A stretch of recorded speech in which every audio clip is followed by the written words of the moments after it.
Welcome everyone. Welcome to the first EGS workshop in the summer session of 2022. It is my pleasure to introduce a person who I know for more than 20 years, Serbian writer and Serbian philosopher, former director of National Library of Serbia, currently in political exile here in Switzerland, in Zurich. This is Sreten Ugričić, who will, as he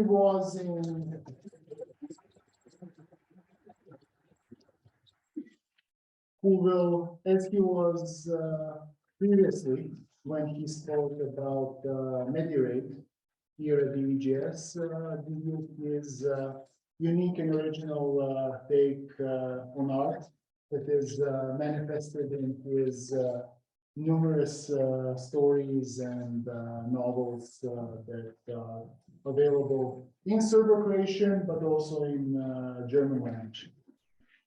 Thank you, Sreten, and thank you. Nice kind introduction. And thank you all for coming here today. Thank you, Professor Finks, for inviting me. Again, it's really honor and pleasure to participate at EGS.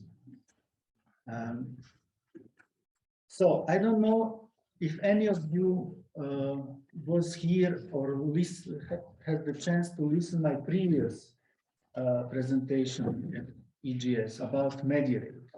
Is there anybody among you who knows what is that and was there? No. Okay, then, because this is what I will tell you about today and which we will hopefully debate also among ourselves, is connected with that issue. So let me just very briefly tell you what I mean by this notion which I made up, and then we will continue. Okay. So because this interpretation of the fairy tale Emperor's New Clothes is connected with this notion of Mediarate. Namely, I want to prove that Emperor's New Clothes is Mediarate. So what is Mediarate? There is a technical definition of it, which states three main requirements for something to be Mediarate. First, it has to be work of art. Second, it must be inaccessible to audience, to public, in absolute terms. Okay? And this inaccessibility must be the result of the free will decision by the author, him or herself. These are three basic requirements for something to be Mediarate. You never heard of this label. I made it up by inversion of notion which is known to all of you, which is ready-made. Duchamp's takes ready-made. Why I did this? Just to play rhetorically with it, but of course there is a meaning into that inversion. If you understand ready-made as something which is not work of art, and then which by importing it into the art world, it receives the aura and the status of work of art. This is basically what is ready-made. And this is exactly the opposite of what Mediarate is.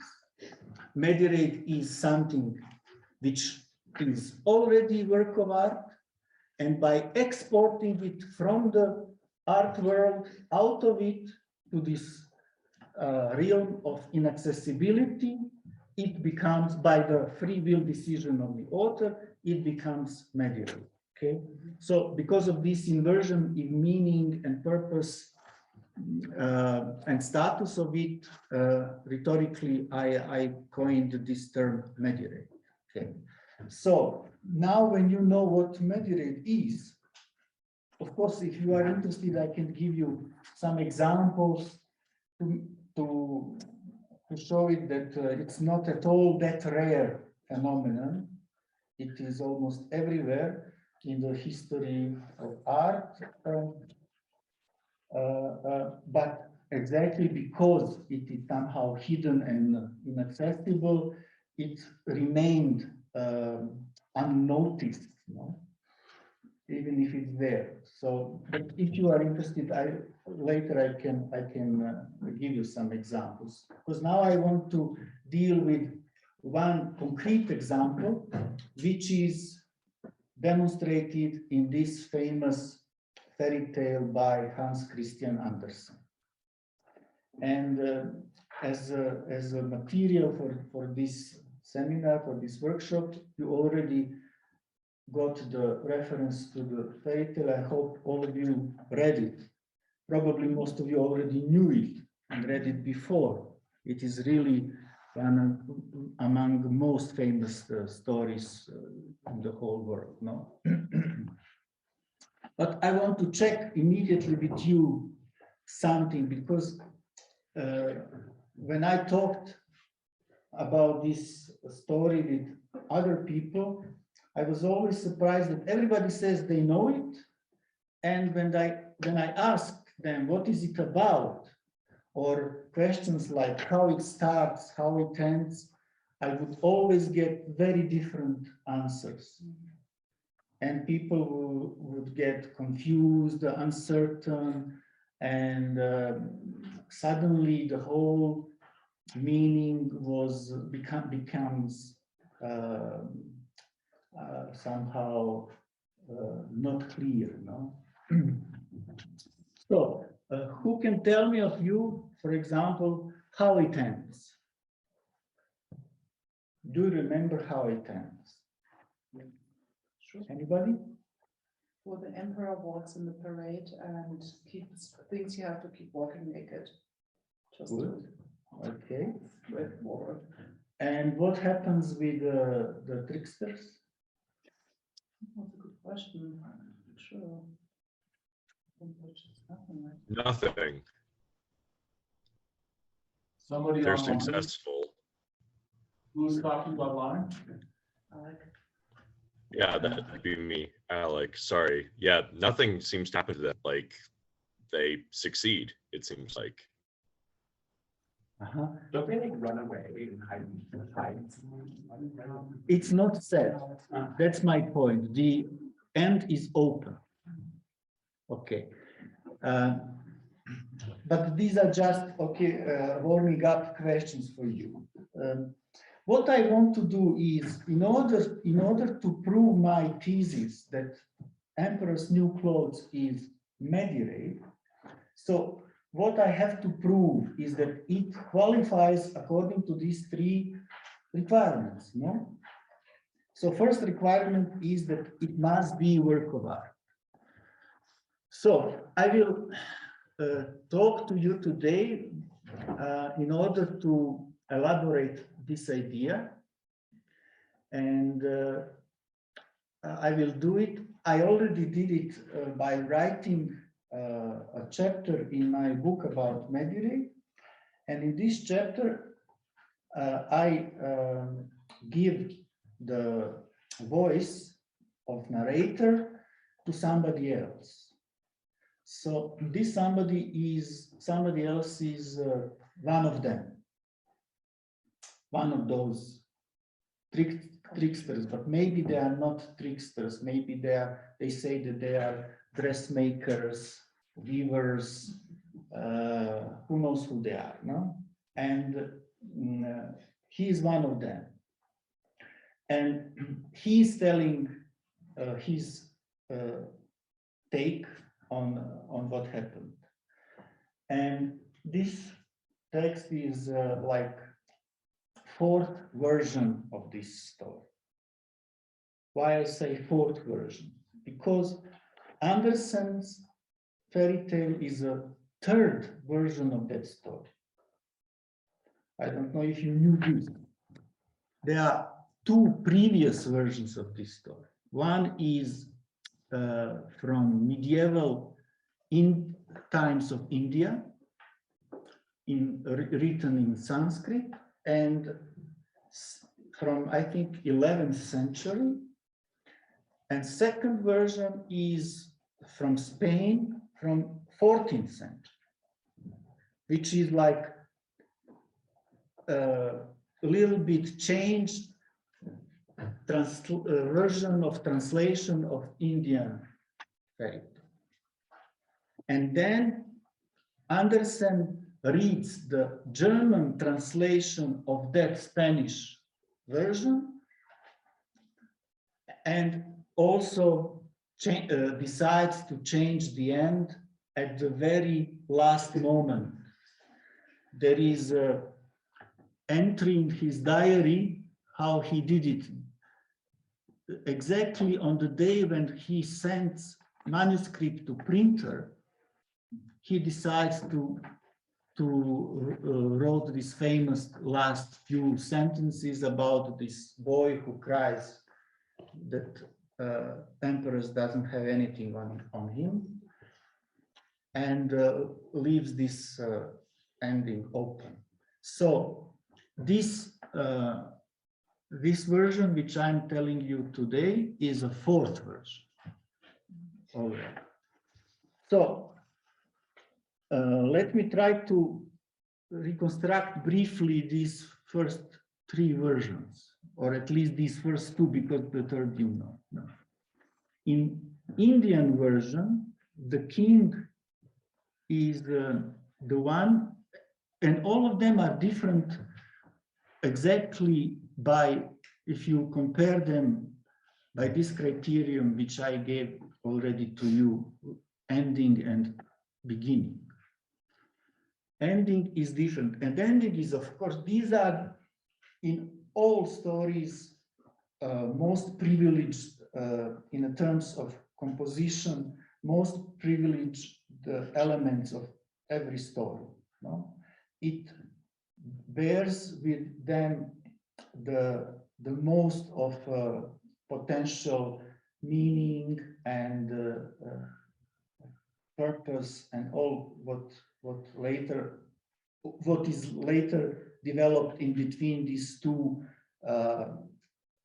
defining points of the narration, of course. So it would be my suggestion to you, whenever you want to analyze any narrative, take care of at least these several aspects, which is look carefully at the beginning, at the end, and of course, which everybody knows, who is speaking.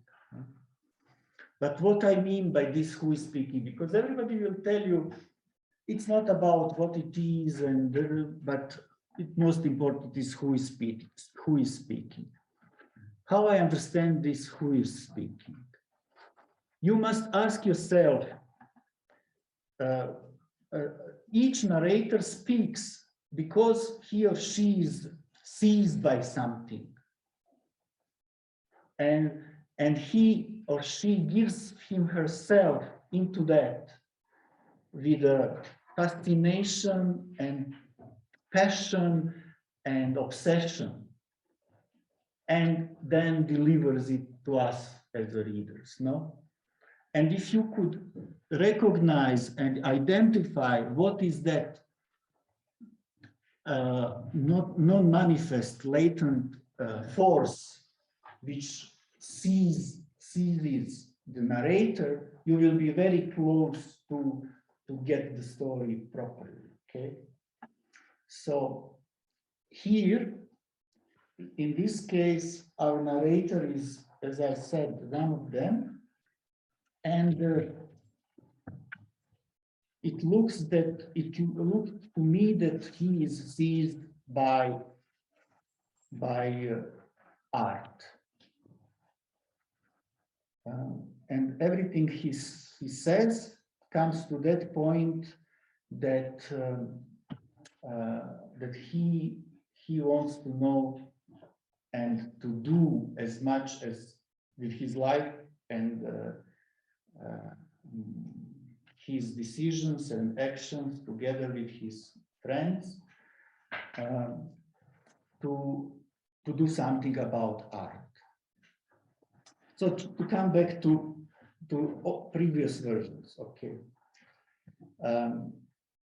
this Indian king, and in the beginning, it is what is always laid out, sometimes explicitly, sometimes implicitly, are the assumptions of the story.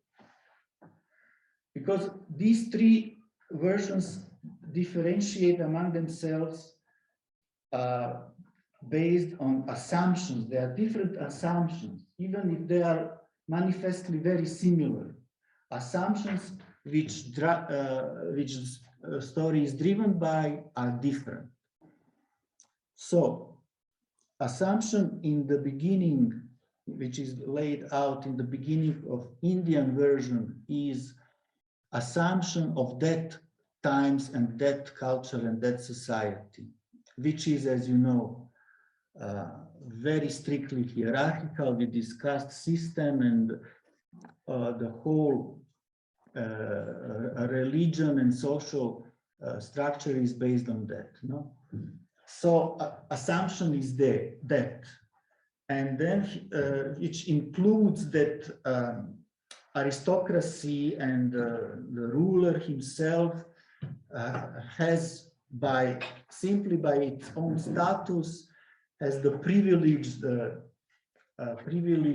position to estimate and evaluate everything, and he knows the best. So there is one clever merchant which approaches to him. So this is again a difference between versions. In Indian version, it's only one of them approaching with the proposal. In Spanish, it's two of them, and in Christian Andersen, it's three of them. So this one comes and proposes to him that he can make this very special fabric to him, and tells him that I will try to quote here just a second.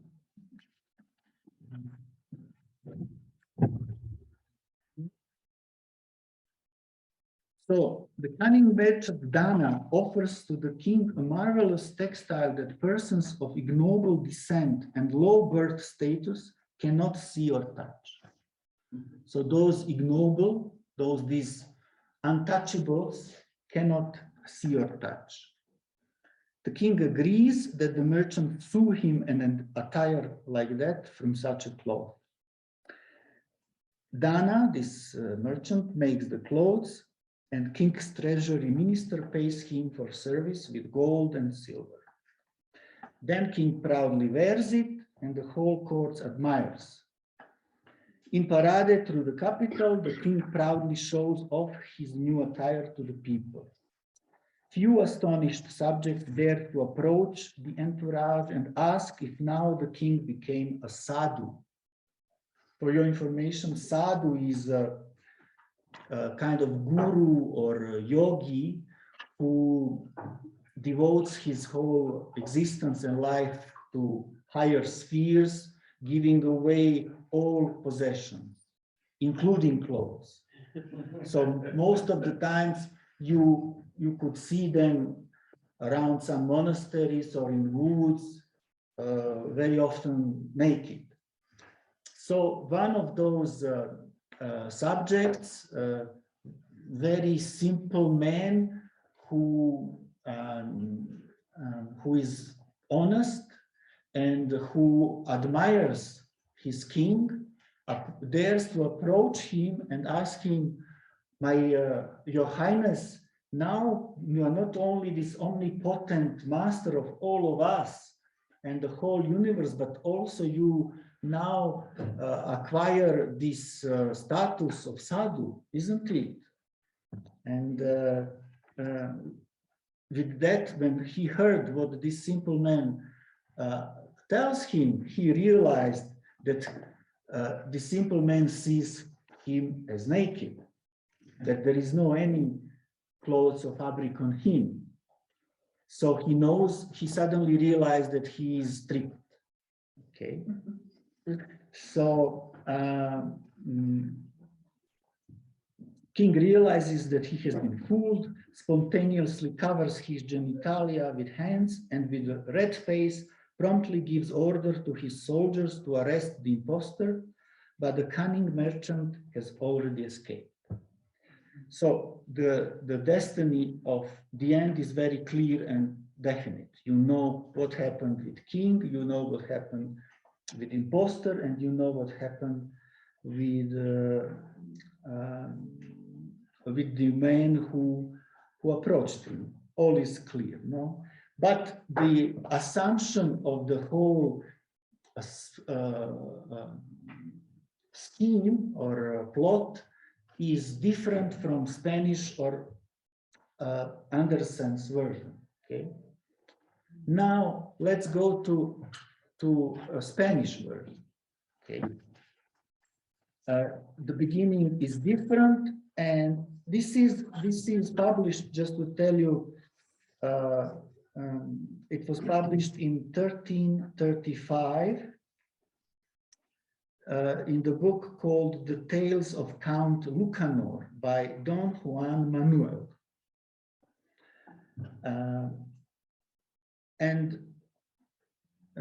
This is collection of stories which one narrator tells about his king and the king's advisor. And because advisor doesn't want, in respect to king, to advise king directly, because it would be like that he is more clever than the king. So he must advise him, but not directly. So he tells him instead stories. And with this morality of these stories, he somehow gives advice.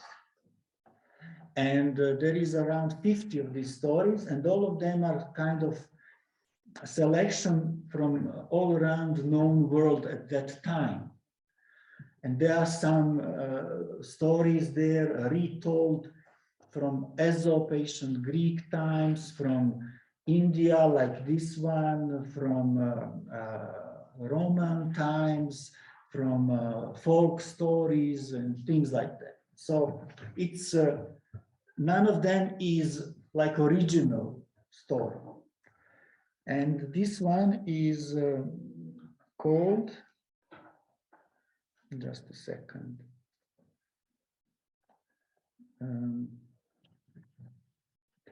Yes, in English it is known as the Tales of Count Lucanor, and the story is called What Happened to, no, this is another, just a second.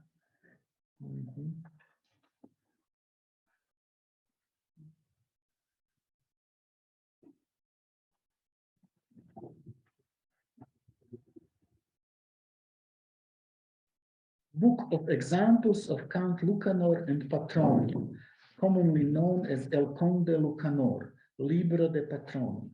This is the type. So, in Spanish version, two tricksters are introduced to King, and they say that they are these weavers and dressmakers, and they offer to him to make incredible fabric, textile stuff of very special kind. For that fabric, it can be seen only by those persons who are legitimate and original biological children of their parents. So if you are unlawful, somehow implanted or adopted, no, that you are not like real child, then you cannot see it. So by this beginning, the different assumption of the plot is laid in front of us, no? it is according to Spanish times and culture of that era. For your information, what is important to know about that is that there was a law valid at that times, imposed, of course, by the same king or his father, probably his father, that in cases when some parent dies, child, mainly of course, son, can inherit the property only if he is original lawful son. If he is not, he is forbidden to inherit anything, and all properties becomes king's. This is why king is very rich at that time, no? And he is also very greedy. And because this trickster knows this about him, he comes and gives this pitch to him, which he cannot refuse. Okay, so if I wear this, and this will even, it makes me even more easier to recognize these cases where there will be illegitimate inheritance in case, so I will take all for me. And he accepts. No? So what happens next? This tricksters makes the fabric.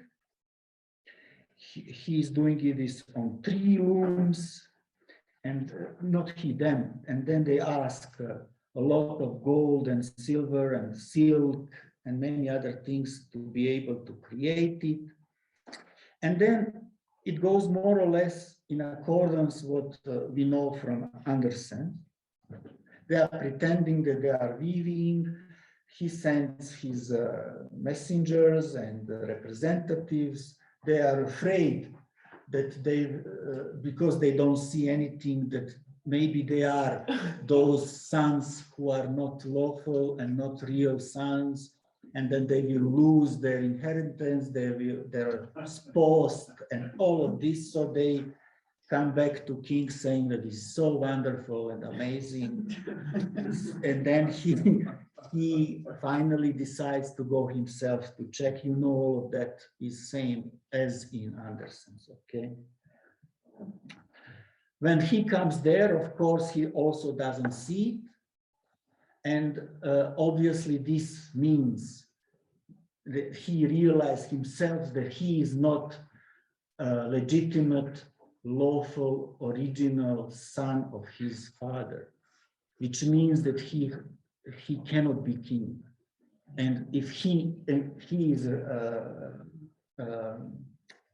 disclosed about this truth of himself, it will be disaster, of course. So he goes with it like all others. No? When the attire is finished, he comes and puts his on and jump on his horse. This is the difference from Indian or Andersen version, and he is riding naked with his entourage soldiers behind him, and the people are there cheering, applauding, and all of this. No, what happens when they stop at a square, main square? People are getting around, and king is proudly showing himself on the horse, not like on these typical monuments of kings, which are everywhere in the world, by the way. Of course, not naked,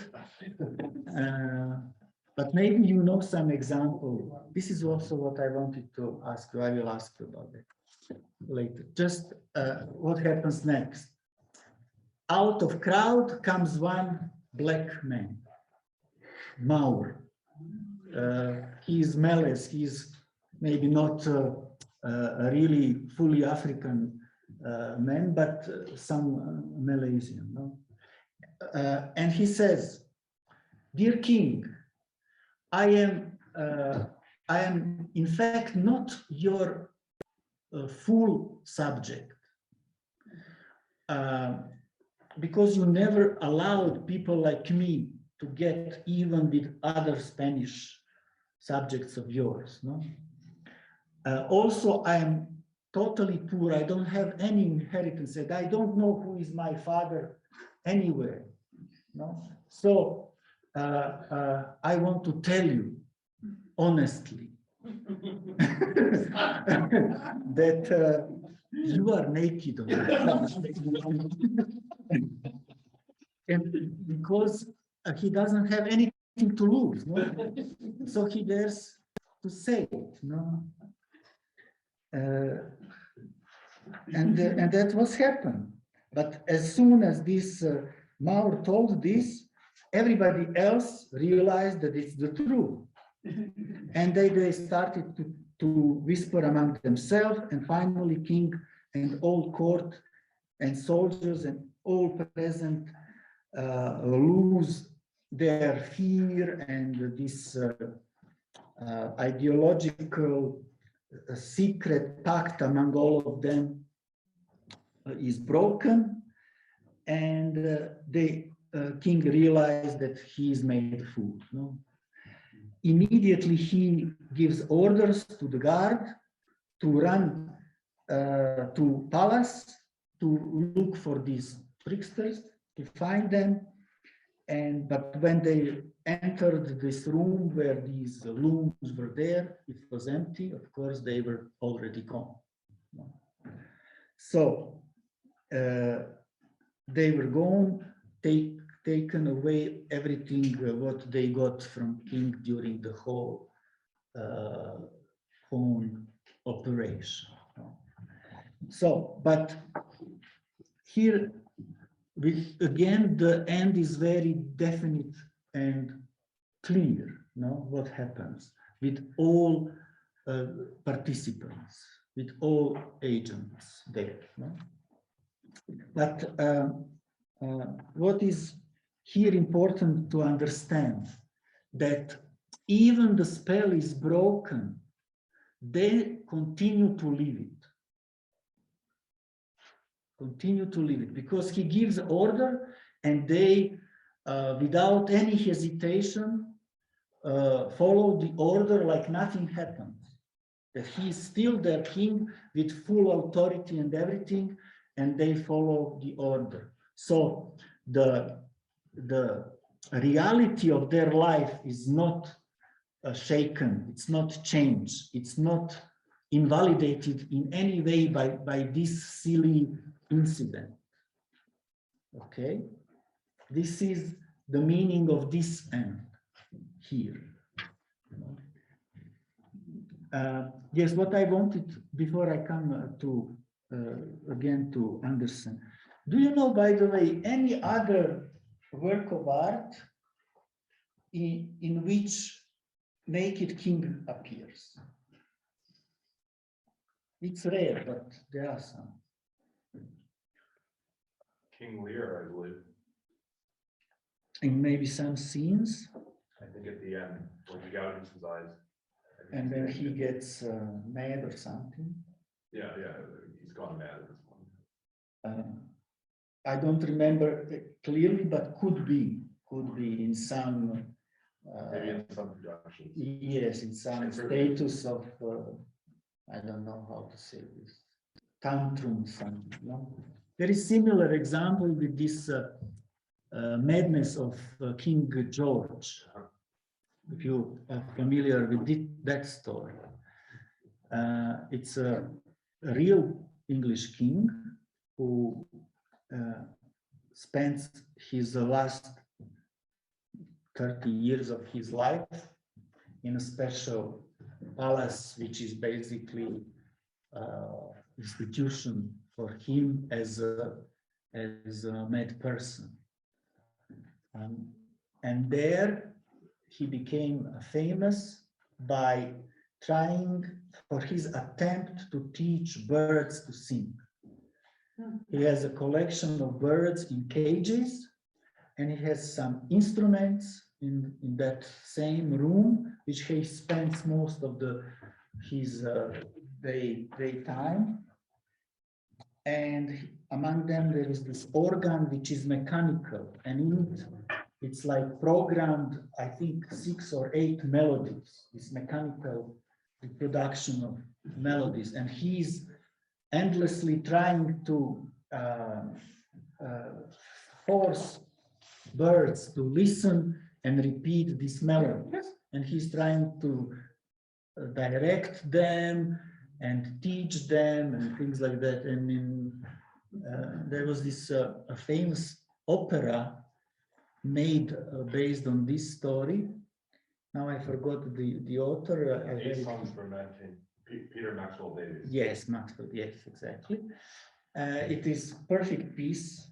At the end is the scene where he is just in his sleeping pyjama or shirt, which he hears apart, breaks his violin and some other instruments, and this is the last scene of that opera. This is another example. Can anybody remember any other Naked King? Okay, I will give you just most obvious. Michelangelo's David in Florence. This is maybe the most famous sculpture of all time. David is king. In that scene, when he is winning over this this Goliath, yes, who is 3 times bigger than him. In that scene, he is not yet king, but because of that scene and some other developments, he will become king. And of course, Michelangelo sculpted him fully naked. It was also many aside funny interpretations why his apparatus is so little. But there are many disproportional, anatomically disproportional parts of that body. But it is done purposely because the plan was that the sculpture should be posted on the roof of the church, main church and the main square in Florence. So it will be watched from above, from a high distance below. So Michelangelo carefully took into account this perspective.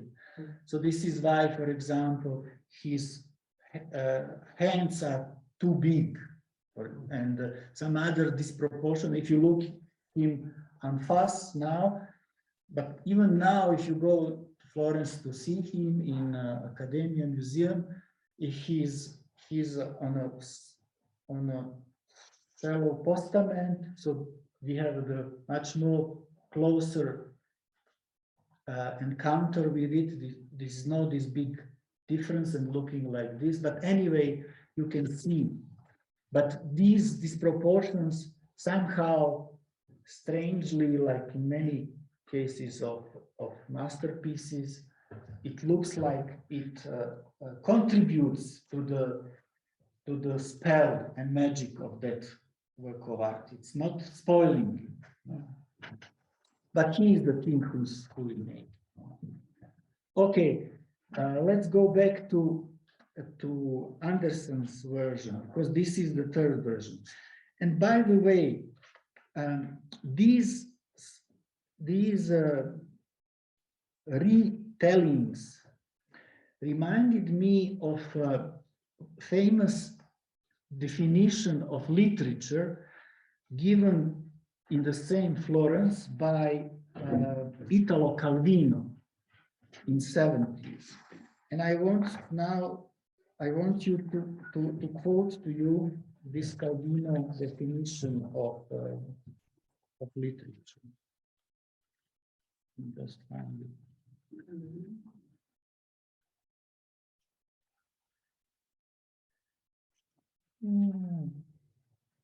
I'm always very bad with finding these things on my papers.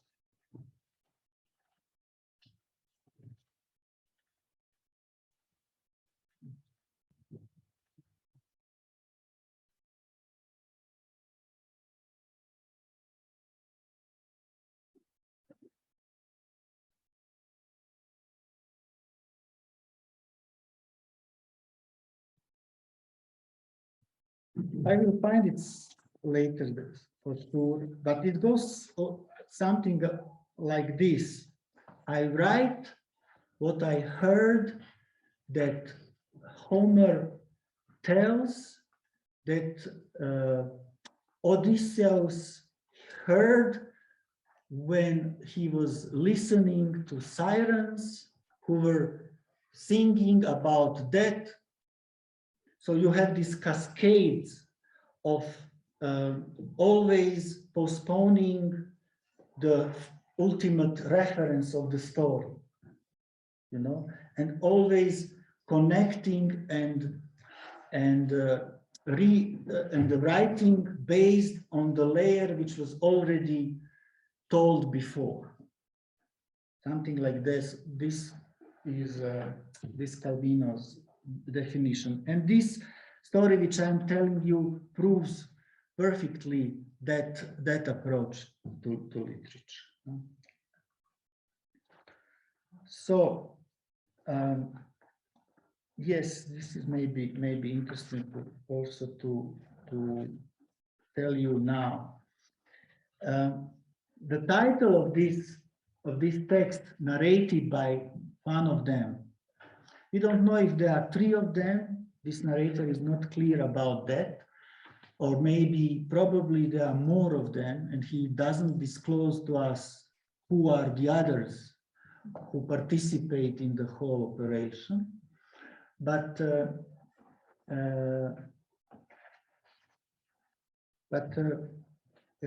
he is one of them, and the title of that text is Nude Descending the Staircase number 3. Anybody from you rings a bell with this title? Do you know about Nude Descending the Staircase number 2? Who did this? Do you know this? The show? Yes. And do you know what is the Nude Descending Staircase number 1? Also Duchamp. This one most famous was his second version of that painting, but I will not go into that. The connection why this title will be clear a little bit later. No? So now let me go more into this fourth version. Okay. We now are familiar with first version, with second version, and with third version, and we know what is mediate. No, we must come to that. How to? By the way, when I said about mediate, it's important to remind you how to do it. How to do it, because it is. You would agree with me if I say that this mediate is kind of counterintuitive with what art should be. Why? Because art should be public and be able to attract the attention of the audience and then do something with it in order to achieve its purpose, isn't it? And this is just the counterintuitive to that idea of art. So it's kind of strange, but how to do it? There are many different ways with these different examples. You can destroy it, for example. You make it and destroy it before showing it to anybody or publishing it or whatever. Or you can hide it. And there are many different ways how you can hide it. I will not go into that. But let's say one way would be literally to dig a hole ground, put it in, cover it, and maybe never recover it, or in 20 years later, we can put it out. And then audience would know, things like that. Or you can burn it, no? Or you can code it.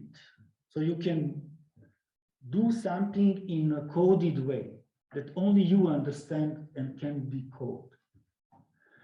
In fact, the most known example from Switzerland, art, history, or literature is like that. This is Martin Walser's last period of his writing times. He spent also in institution like that, and he was writing a lot, but so small and so encrypted that now there is a whole institute dedicated to encoding this very slowly and painfully. They are doing it for now decades. So before that, and some of it, it's still mediated, not accessible to us. No? So this is also one way to do it.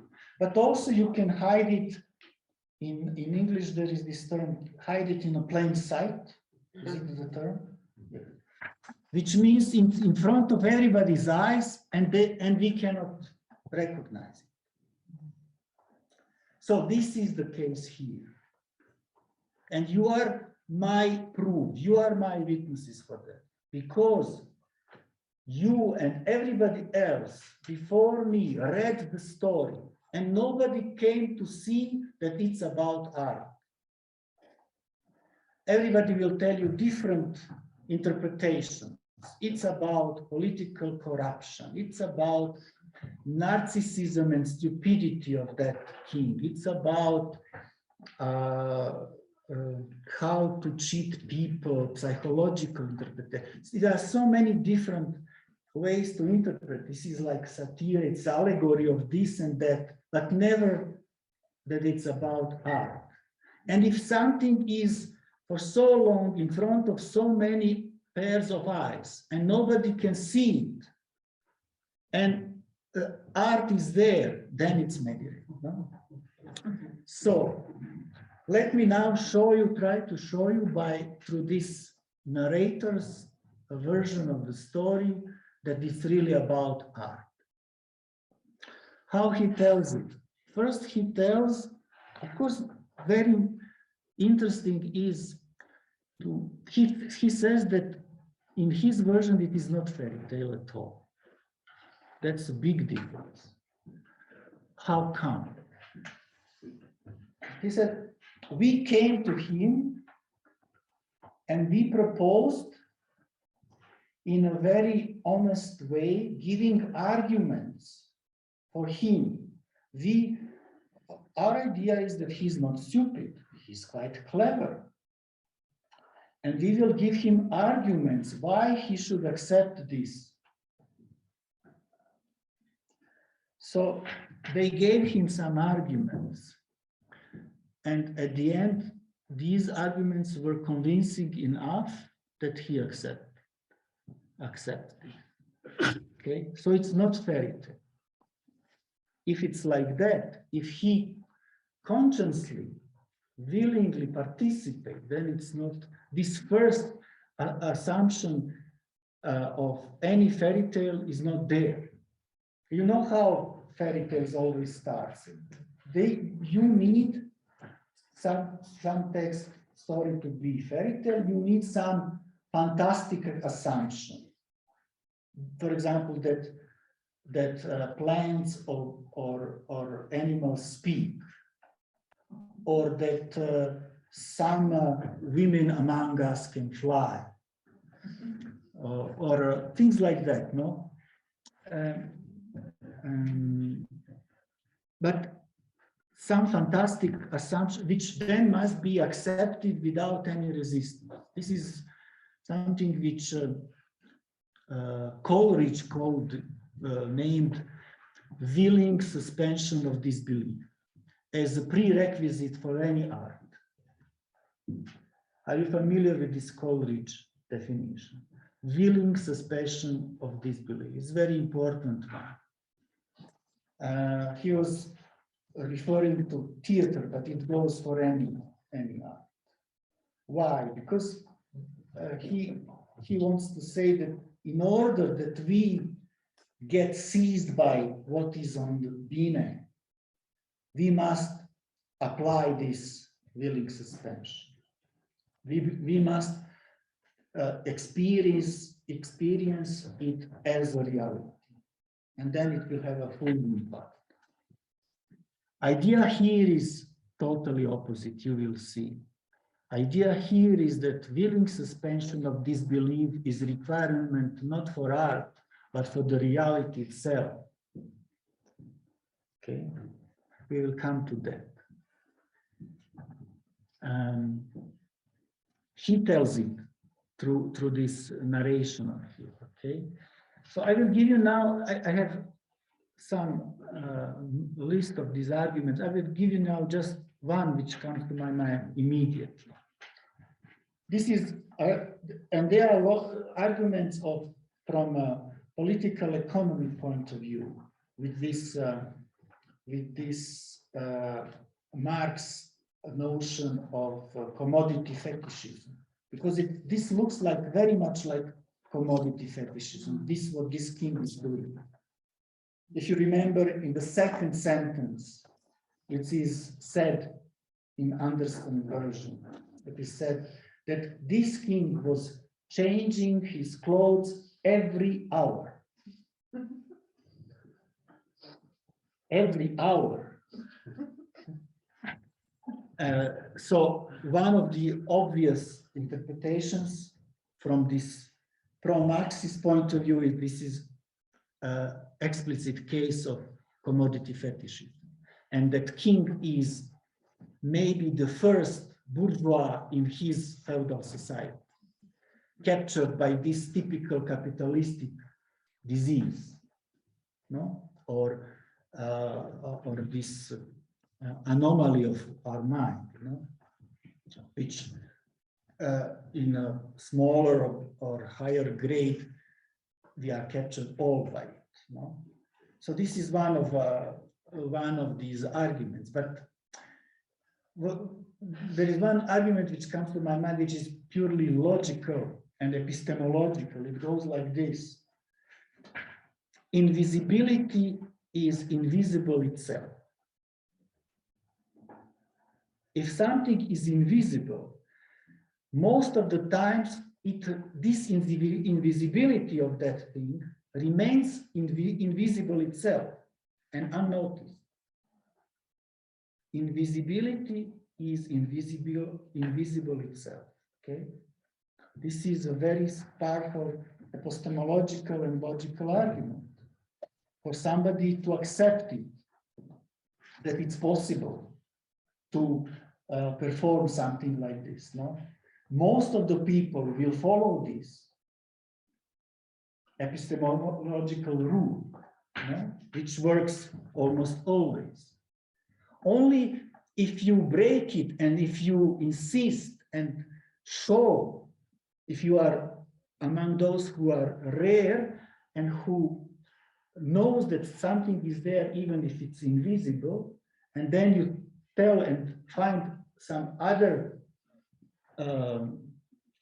way to prove it that it's there, then you will find among many those who will agree with you. But if you don't do this, majority will remain in oblivion. They will not know. How can you see that something is not visible? It's invisible, and you don't see that it's invisible. So this is very powerful argument among others. Also, he tells a lot of about how they did it, because this final scene of this procession in the center of capital, with full people present and the court behind him, you know, this is just the top of the iceberg of the whole operation.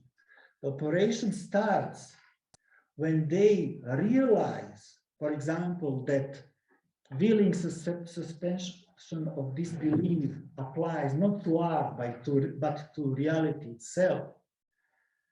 And they want to do something about it. Okay. And then they come together, debate, they read a lot of books, see a lot of works of art and even some equipments, and then they think. And then they come to some kind of script, and then they make a material preparation, what is needed to do it, collect everything necessary, read all their roles, and then approach to king. In this case, it was not, by the way, king directly. You cannot just like that come, and especially like in Anderson version, they approach to him as a strangers, if you remember. You cannot, as a stranger, just come to king and, look, I have something for you. You must pass these procedures before him, these layers of the government and all of this. Part of the real story told by this narrator is that main person in the court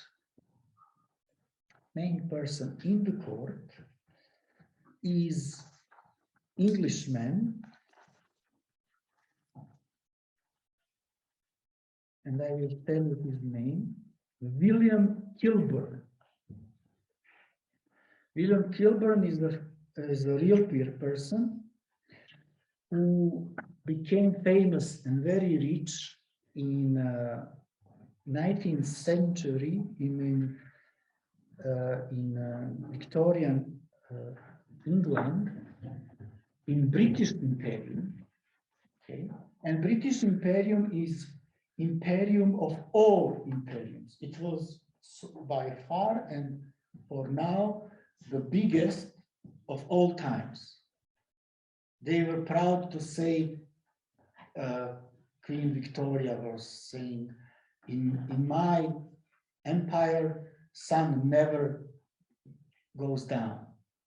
When here it goes down, in Australia it comes up. So it's always on. No? And also she has a, for me, very simple and a good definition of empire. She said empire is, which is applicable to also to us here. It's simply, it is a way of life and state of mind. Now connect this with willing suspension of disbelief and you will get the point here. So what is imperium here? What is imperium and what then the emperor is and should be, no?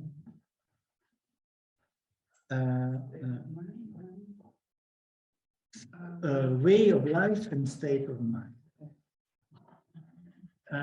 Foucault would add also body into that, no? State of mind and bodies, of course. But you got the picture.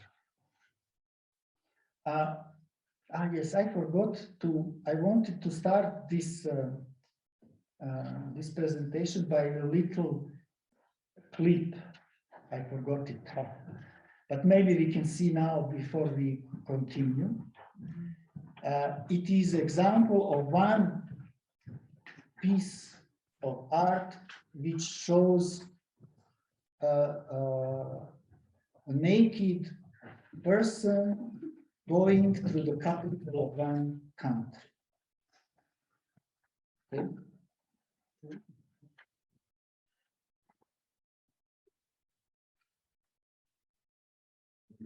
I don't know. Nemanja, can you bring this Tom Gorkovac clip? Oh, I see it. Just meaning to show your sharing. Oh, we're not gonna share it? No, I'm sharing. Oh, okay. Ah, here it. Yeah. It's very quick, be careful. It will end very quick. Can you see it there? Yeah. Can you have some sound? Again, please.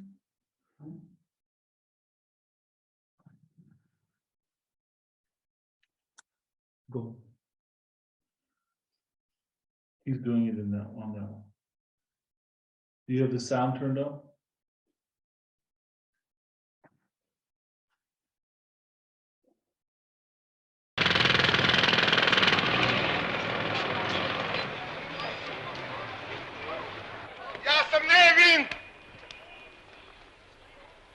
I will. Okay, this is not a shotgun that somebody wants to kill him because he's doing it. No, this is just some working on the street, road works. And this is the center of Belgrade, 1971. The name of the person is Tomislav Tom Gotovac. He is performing artist. This was in the early phase of his career. Later, he became famous. Not that famous as Marina Abramovic, let's say, but quite famous. Among the most important and known Yugoslav artists of that time. And this is part of the one movie which was banned. Very few movies in Tito's Yugoslavia were banned because Tito's Yugoslavia was socialism, so let's say a one-party or non-party system, but which was known as a least undemocratic among all other so-called socialist countries. And it was true that it was like that.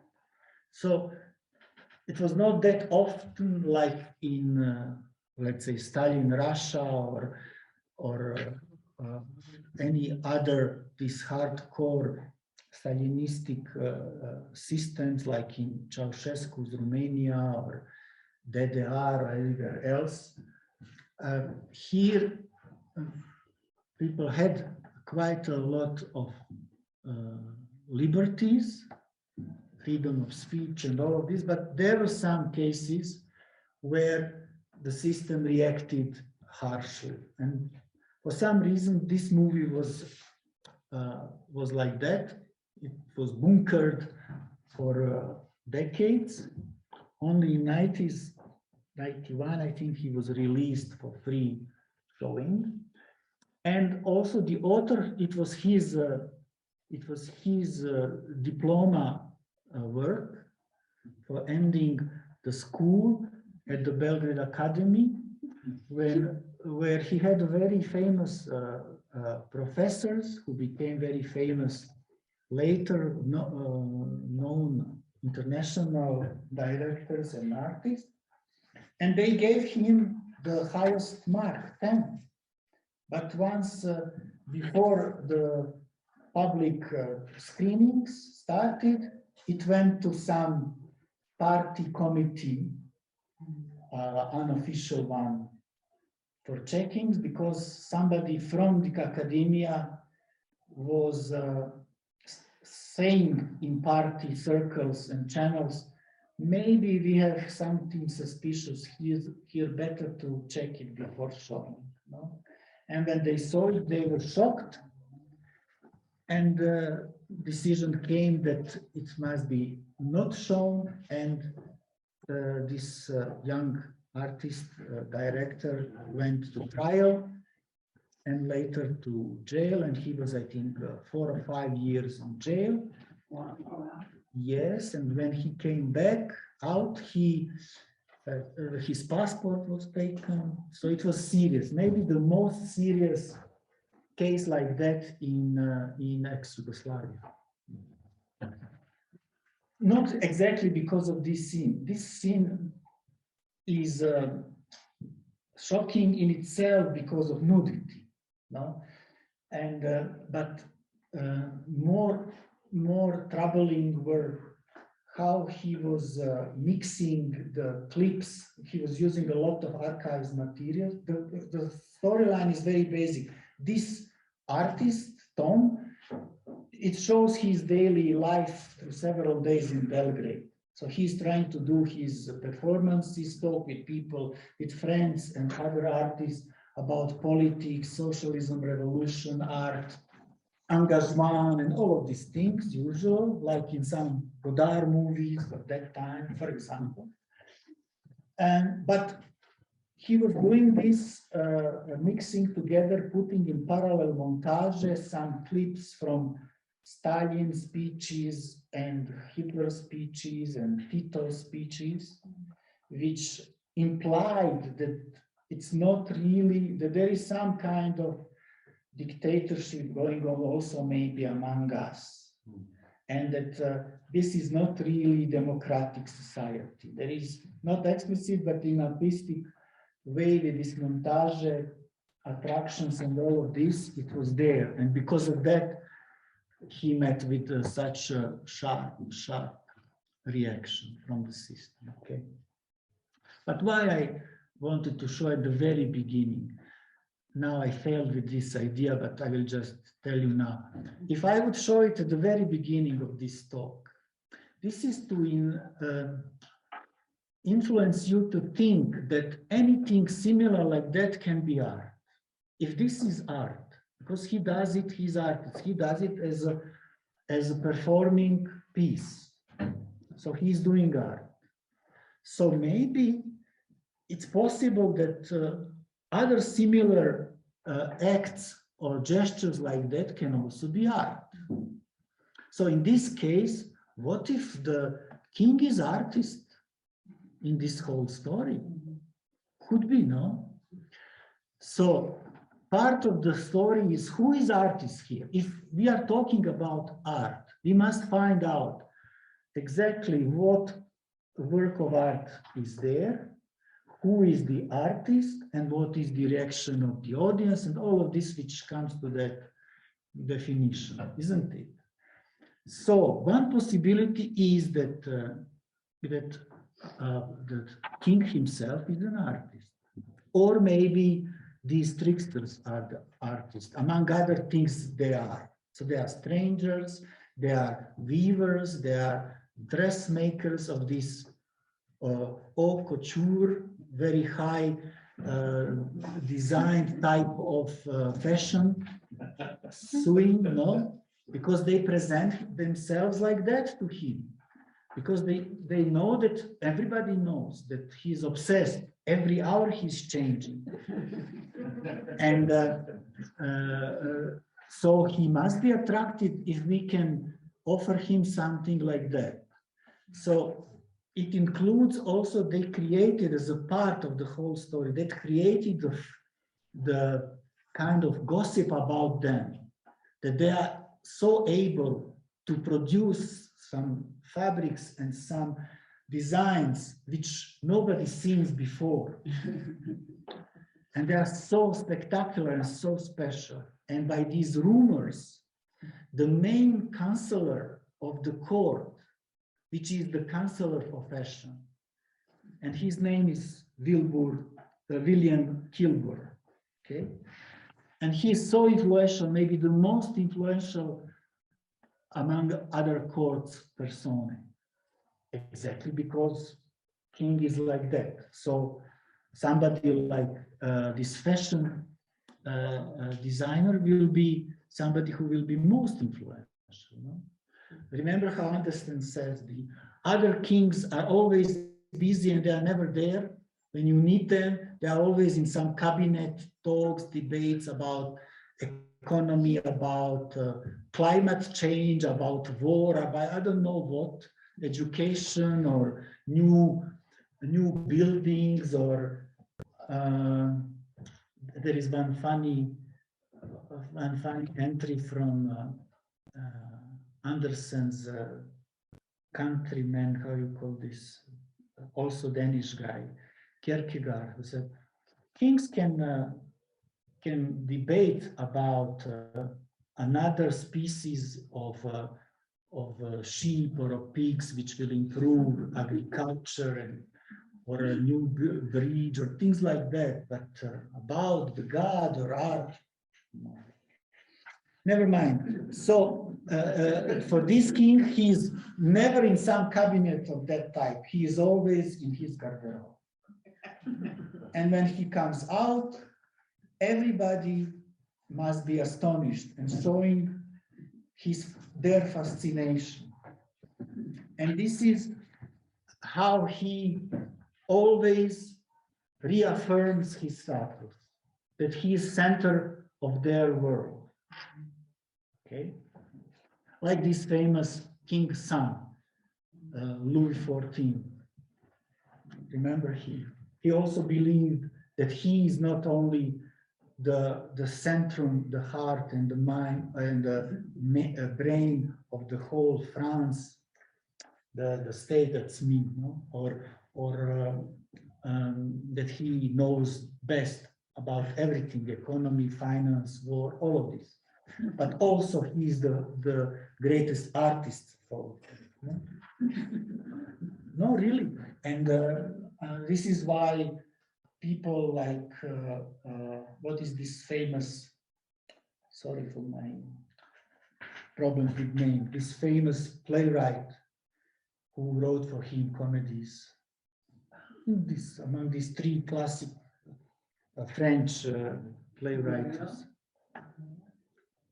Molière, yes. He had problems with this king, no? A lot of problems. Because king believed that he is a greater playwright than he. No? And in one of these last pieces, this faked patient, Molière insists, first he had to go through many changes according to opinions of the king and his concubine and others, which he was pissed off about, but he had to do it and try to balance somehow. And at the end, in order to save it at the premiere, he insists that he plays himself, the main character. Molière, not the king, Molière insists. But he was sick, but he was passionate about it to save it, to somehow make it work, that he insisted to participate with a leading role, and he did it. He got the permission, because this is also what emperor is. Emperor is the source of all permissions, of all privileges, and of all statuses, of everything, no? So including something little like that, no? He plays, but in the middle he collapsed at the stage, and he dies later on, tomorrow. This is a sad story, no? But tells you about this type of emperors, exactly. So maybe the closest emperor, because this story of this narrator is a historic story. He brings examples and arguments from all times or all sources or all cultures, doesn't matter, just to make it really plausible, you know? And so this is one of them. I know I don't know where I was. So who's the artist? Who's the artist? Okay, thank you. And where the art is, no? Now, more or less, we already know that all of this, what they did, is their work, their piece. Okay, so let's now say it openly. They are artists, and this is their work of art. But it's not only this faking the production of fabric, making invisible clothes and then organizing this spectacular procession. It's not only that, it's all of these preparations which I told you about. For example, they read a lot of books, one of so different types: philosophy books, nature books, sociology books, art books. One very important source for them or reference for them was Kantorowicz. Most famous by his book called Two Kings' Bodies. I don't know if you are familiar with that book. It's a book about political theology of medieval times and how the power is constructed at that times. Okay, and it elaborates on this idea that each king, in order to be king, has two bodies. One body is physical, mortal, public, tangible, no? And the other is everything opposite of that. It's private, immortal, invisible, intangible, and eternal. Okay, and it is somehow integrated in one person, which is also institution in the same time. The person and institution of king. So this gave them the idea to use this as also as an argument. So when they were pitching him the idea, they were mentioning also Kantorowicz, but they added something. They were always creative in this, using these references. Here they add a third body of the king. They told him, we promise you that we will merge or integrate, instantiate not only these famous two bodies of yours, but the third as well. Which is this third body? What is that? This is the body of the populace, of the whole nation, of all of his subjects. How? They will create this most spectacular procession in the capital where all will be present. So you will have the manifestation of all three king bodies in the same time, in one great act. For the first time in history. For any king, this is very attempting. So this is also one of their arguments. This based on Kantorowicz theory. Okay.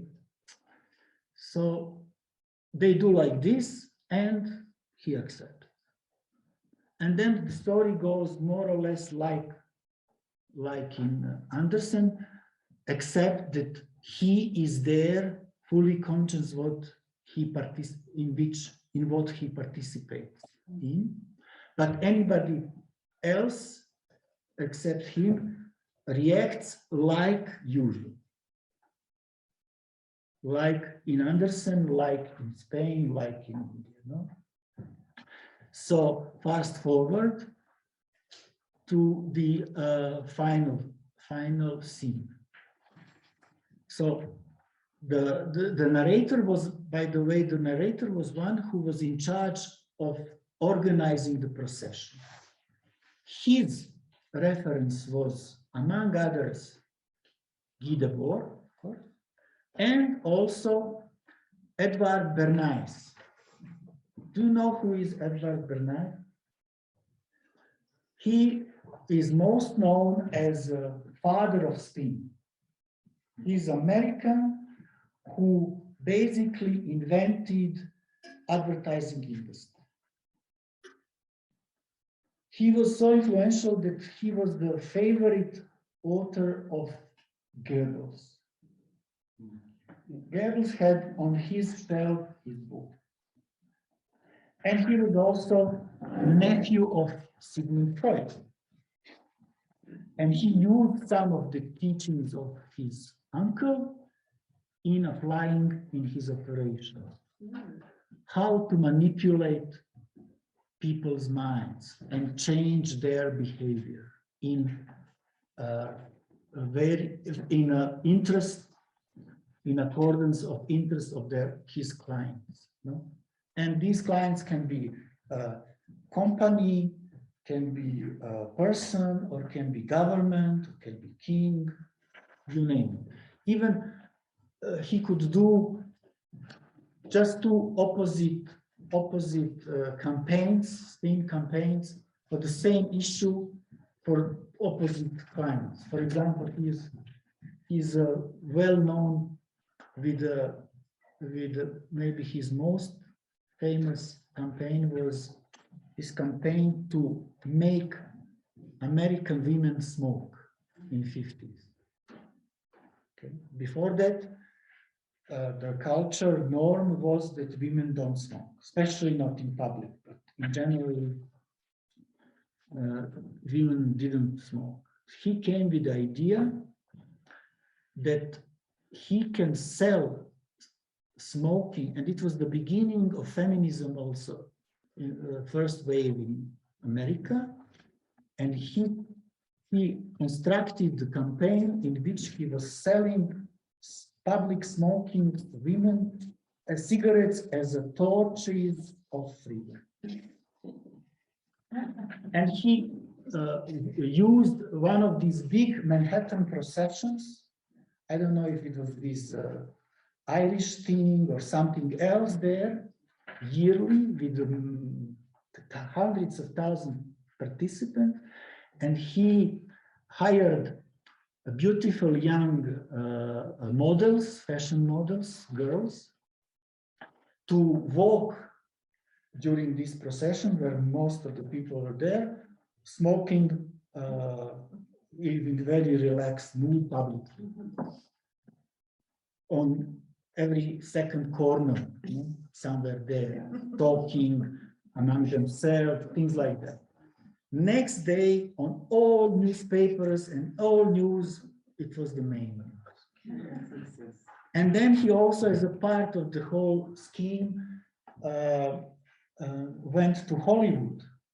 And these cigarette companies bribed them to include divas, Hollywood film stars, women, to play in the movies in scenes with smoking, together with Humphrey Bogart and Lauren Bacall, also both, they are smoking. And this made very quickly increase of profit of cigarette companies enormously, because new buyers in millions were created overnight.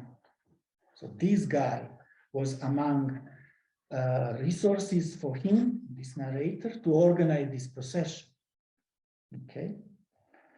So also he taught his son what to say in a proper moment. And not only him, but several of them. Just in case if nobody spontaneously would react like they predicted, then just to be sure, his son, who will be on his shoulders, will do it. And it will go on to the very final effect. No? So this is all how, and he was the one, others were those who were pretending that they're doing in these looms, these weeding things. There are others who were doing dressmaking. He also mentions, among other references, this very good movie by Thomas Paul Anderson. Do you know the title? And the master? No. This is with a guy who is a fashion designer of this high fashion, who is doing just for the British high society, handmade phantom thread. Yes. Oh. So this is also among those ahistoric references for all of this. Why? Because one of the themes of this movie is that what this man is doing there is pure art. So this can be art, okay? So not only that we have art in this story, I was able to differentiate not one type of art, but 3 types of art present in the story. 3 types. By the way, how we are with the time? 35 minutes to go. Okay. Maybe I will see. Do you, any of you have so far any question or comment to what I was telling you up to now?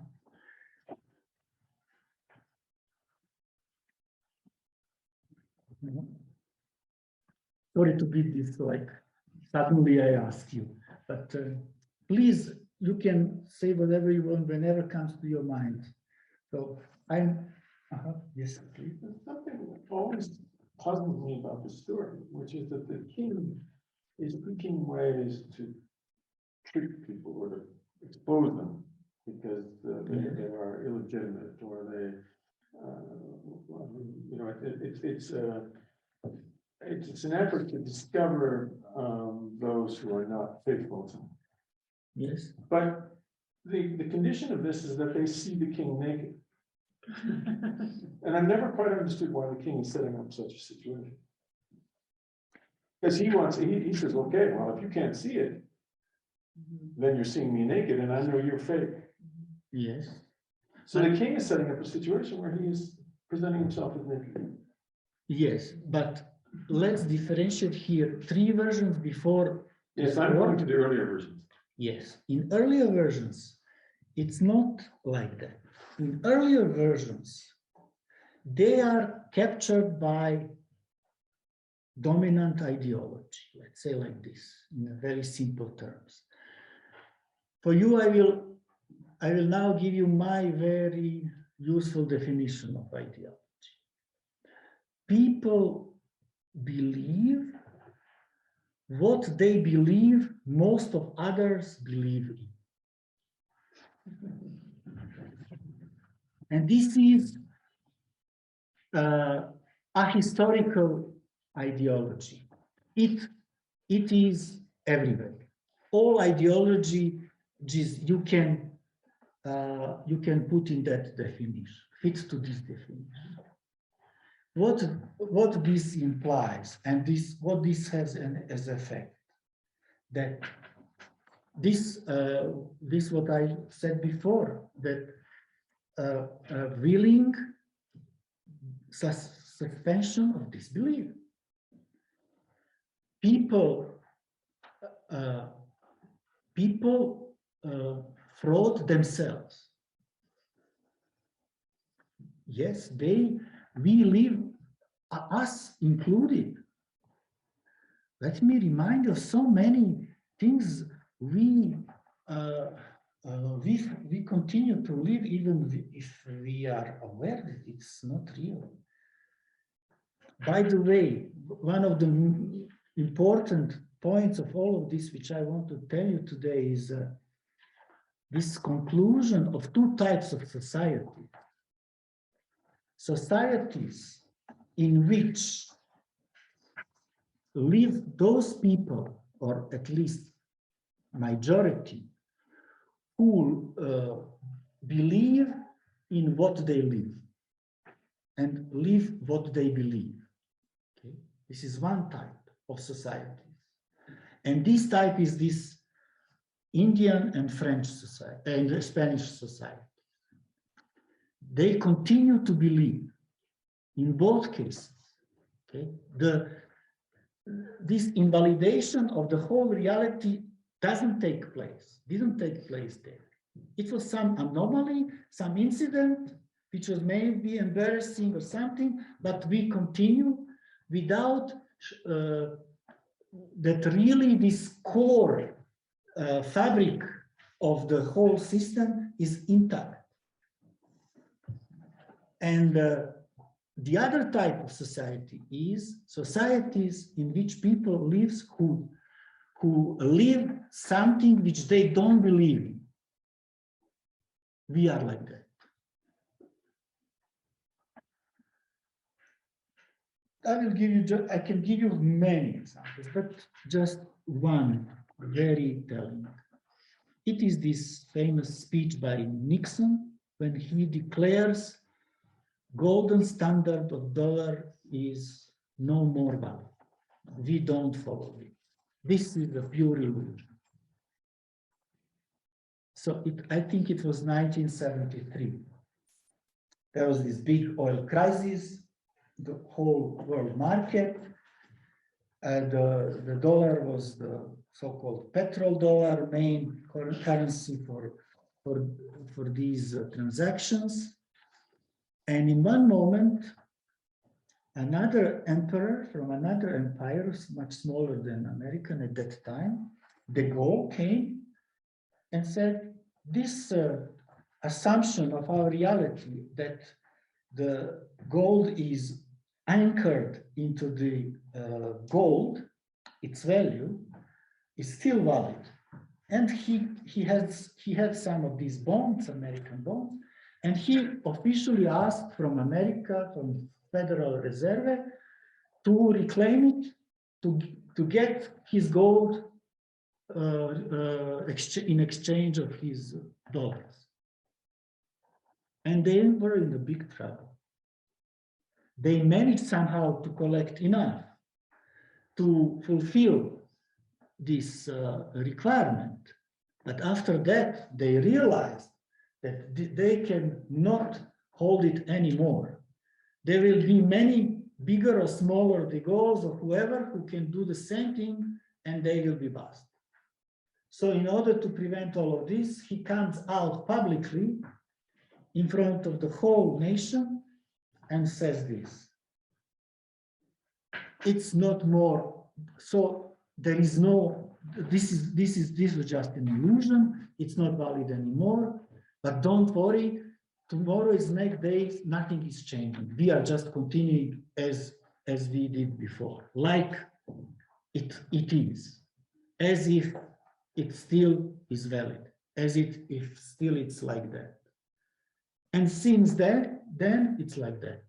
Now only that it's even billion times worse, obvious that it's not working, that it's total fiction. No? And it works only because of willing suspension of disbelief of all of us. No? People are us, we are in the same person, we are the hostages and how you call those who hold the hostages? The kidnappers. We are at the same time kidnappers and hostages of ourselves, living and participating willingly in so many different layered illusion that there is no illusion. Okay.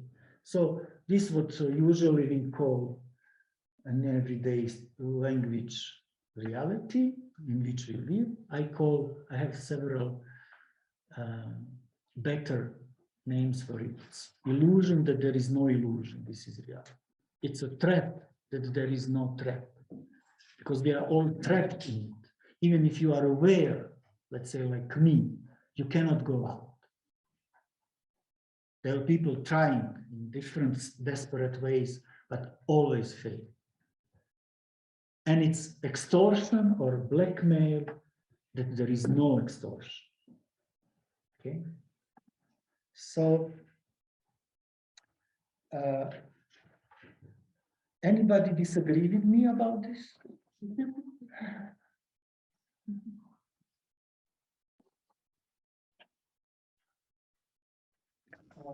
Oh, I have a. Sure, your question from Alan. Okay. Go on, go ahead. Oh, yeah.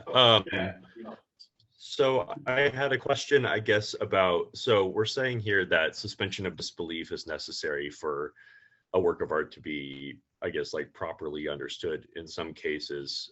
That's my understanding here.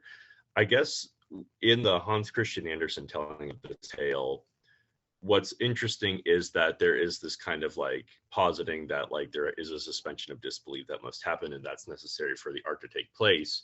But in a sense, like, for lack of a better term, like kind of the hero of the story is the kid who tells everybody that this is fake, or it seems at least like that's an obvious way to read it.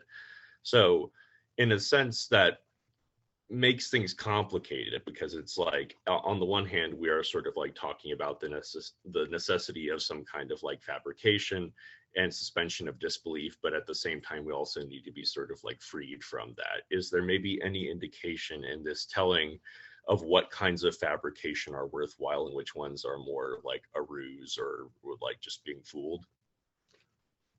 Okay, thank you for the question.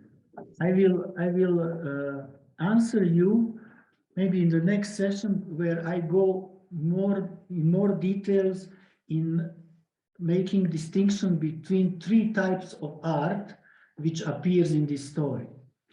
And this, what you mentioned with this boy, he is in the second type of art, he is the obvious candidate to be artist of that type. And this is this typical, I can in advance say, this is this typical idea of art which is politically active and engaged, to tell the truth in the face of power. And if you do this, like this boy there to do, this is something which artists should do. And this, but this would be the second type. There is before that first type, this type of William Wilbur and this main character of Phantom Thread. And then there is a third type of art, which I will go more deeply towards the end of the presentation. But just to come back to your question, because fully I didn't answer to you. My answer is that they believe, even if this happens, only in this fourth version, what happens is that the whole reality is invalidated.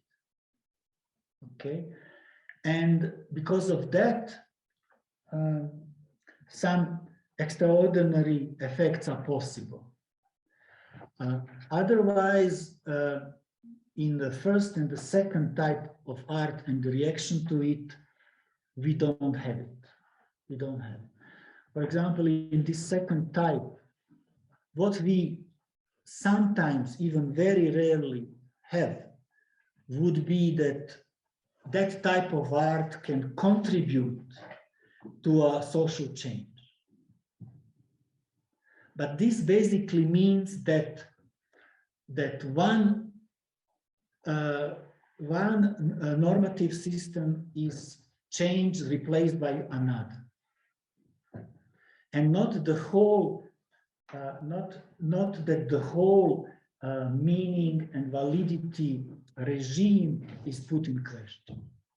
It's just one version is replaced by some other, sometimes better or more progressive or emancipated, or sometimes worse, but it's replaced. And the willing suspension of disbelief in that reality continues untouched.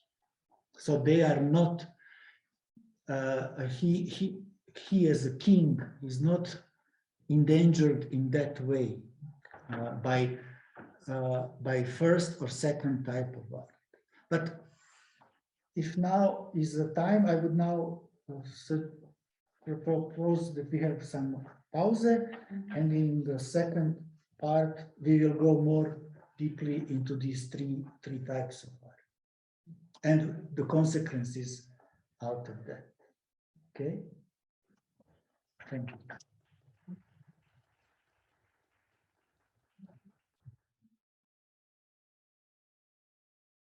First, what I owe you is this quotation by Calvino, his definition of literature, which is connected with all of this cascade of retellings and translating with some changes of the story. Okay, so Calvino says like this about literature: I write when Homer tells that Ulysses says, quote, I have listened to the songs of sirens.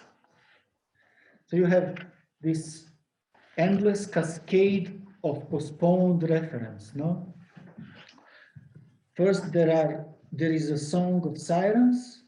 Somebody listened to that. This is the Ulysses, and he tells it to somebody, and then Homer tells about that, and then Calvino or me or you then write about that. So it's a meta text on fifth, how you call this level? Yeah. So something like this is applicable for this cascade history of this story. This is what I owe you. Okay. So now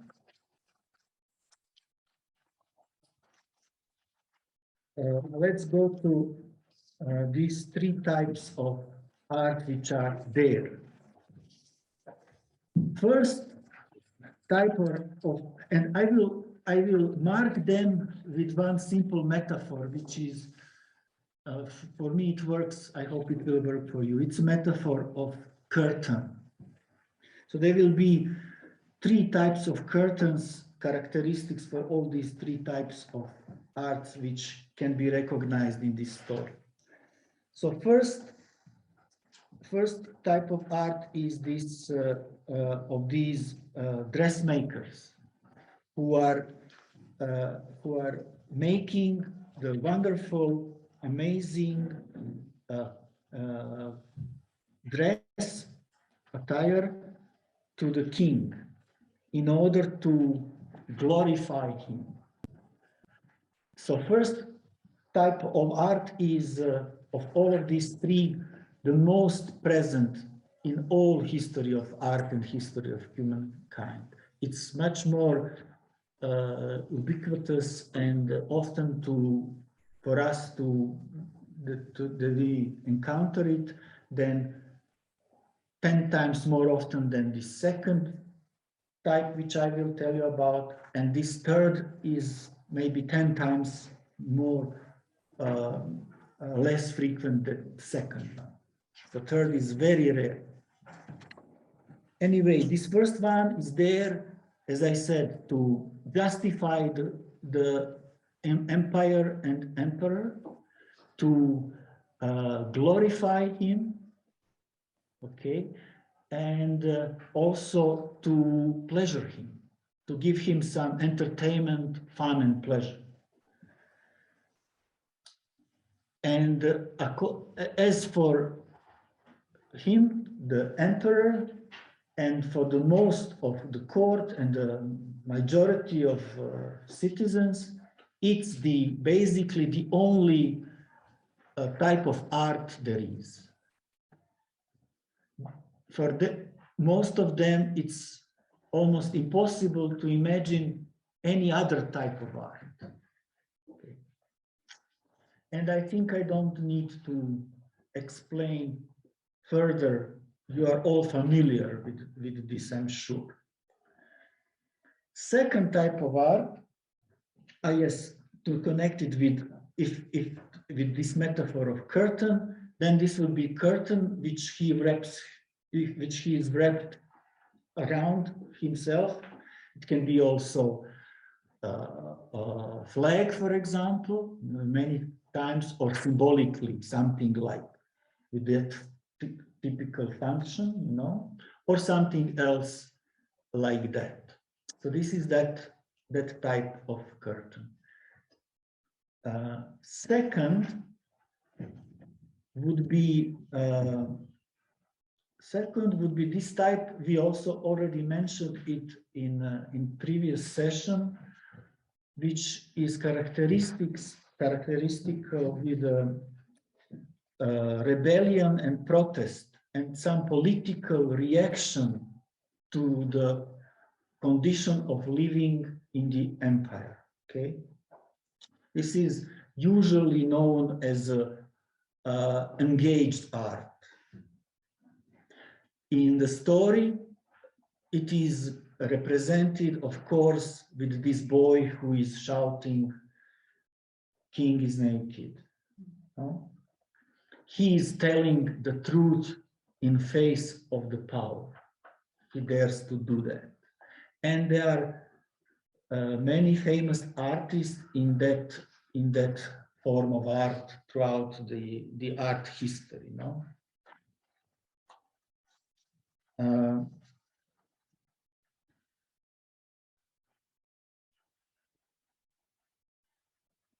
I want to tell you a little story which is connected with this second type of art. Just to come back to the first, of course, this first one is characteristical with always what is in it is some form of pondering and how you say, this sycophantic approach to the power and authority, no, or money or something like that. So this is obvious. Second is just the opposite of that. It's the opposition to authority. And throughout my life, I was talking with many people. I'm interested in art, and many of my friends and even artists or philosophers were very much inclined that this is a real art, which all art should be like. No? The story goes like this. This is from the movie by Michelangelo. It's a Hungarian movie director famous from 60s and 70s also.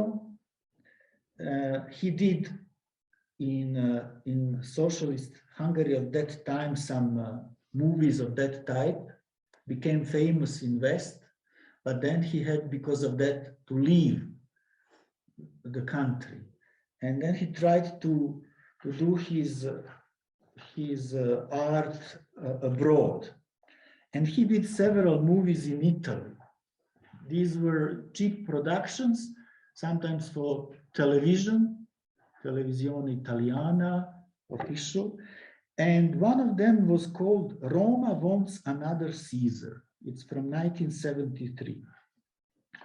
In this movie, one group of young Romans of this patrician origin, they are in Tunisian desert and they are complotting the conspiracy against Caesar in Rome.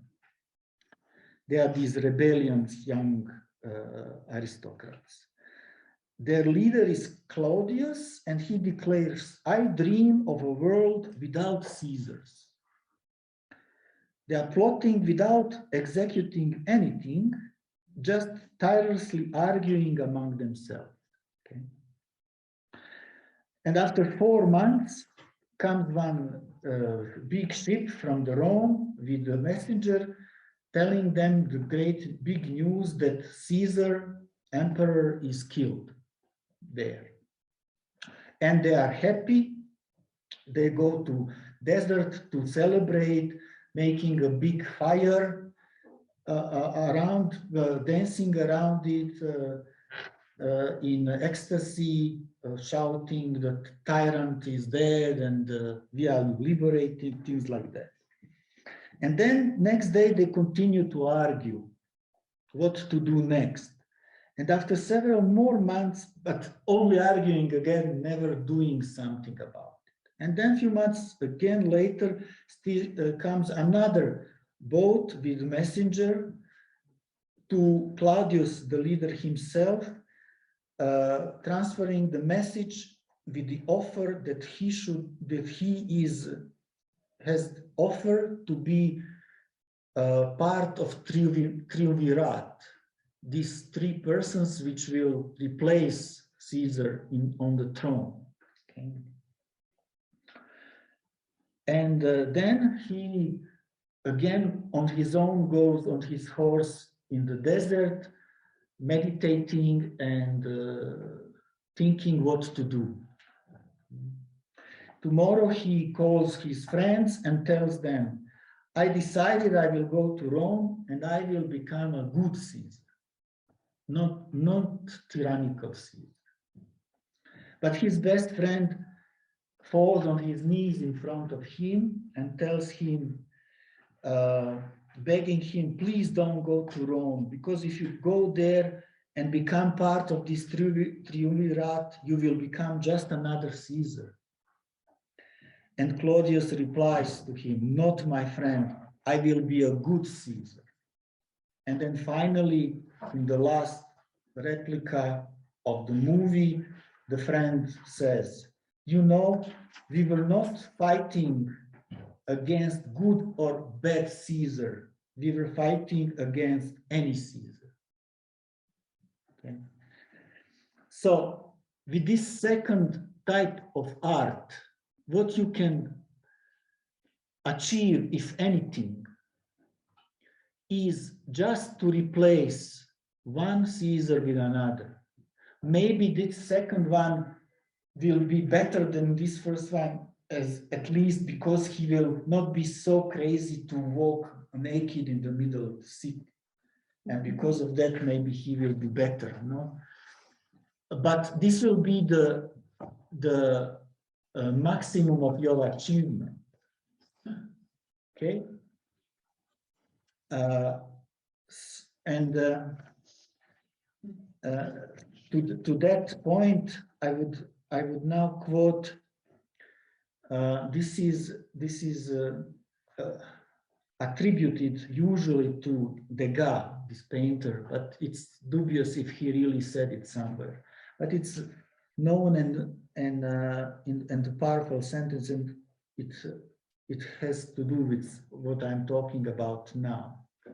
It goes like this: art is not what you see, but what you make others see. This second type of art is you are just reporting the truth, what you believe is truth, to authority. And you say what you see, what maybe others also see but don't dare to see. But this is not enough for something to this, what you are doing, to really deserve the status of art. Okay? You must do something which will not only report what you see, even if you are brave enough to say loudly what is on some others' minds also. What is required additionally is that you make others see something else, no?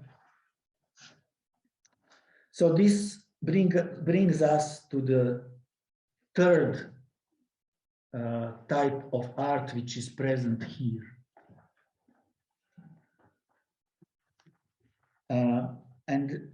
This is the most rare type of art. In this type of art, not only that you make others see what they didn't see, there are some quotations which I will now give it to you, which will maybe brings you closer to what I have in mind with this third type. For example, J.A. Baker, he's the author of the maybe the best non-fiction book ever written in English language. I read reviews like that. And this book is about one bird, non-fiction book, Peregrine. Okay. And this is really magnificent book, and I strongly recommend it to all of you. And there, in one moment, this book, he says, the hardest thing of all to see is what is really there. Okay. It's connected with this Degas quotation. The hardest thing of all to see is what is really there. Or connected with this, by Paula Rego, this fantastic woman painter who died just a few days ago. Making a painting can reveal things you keep secret from yourself. And finally, the quotation from Miles Davis. It goes like this: don't play what's there, play what's not there. So all of this can be attributed to this, what I have in mind when I say that there is also the third type of art.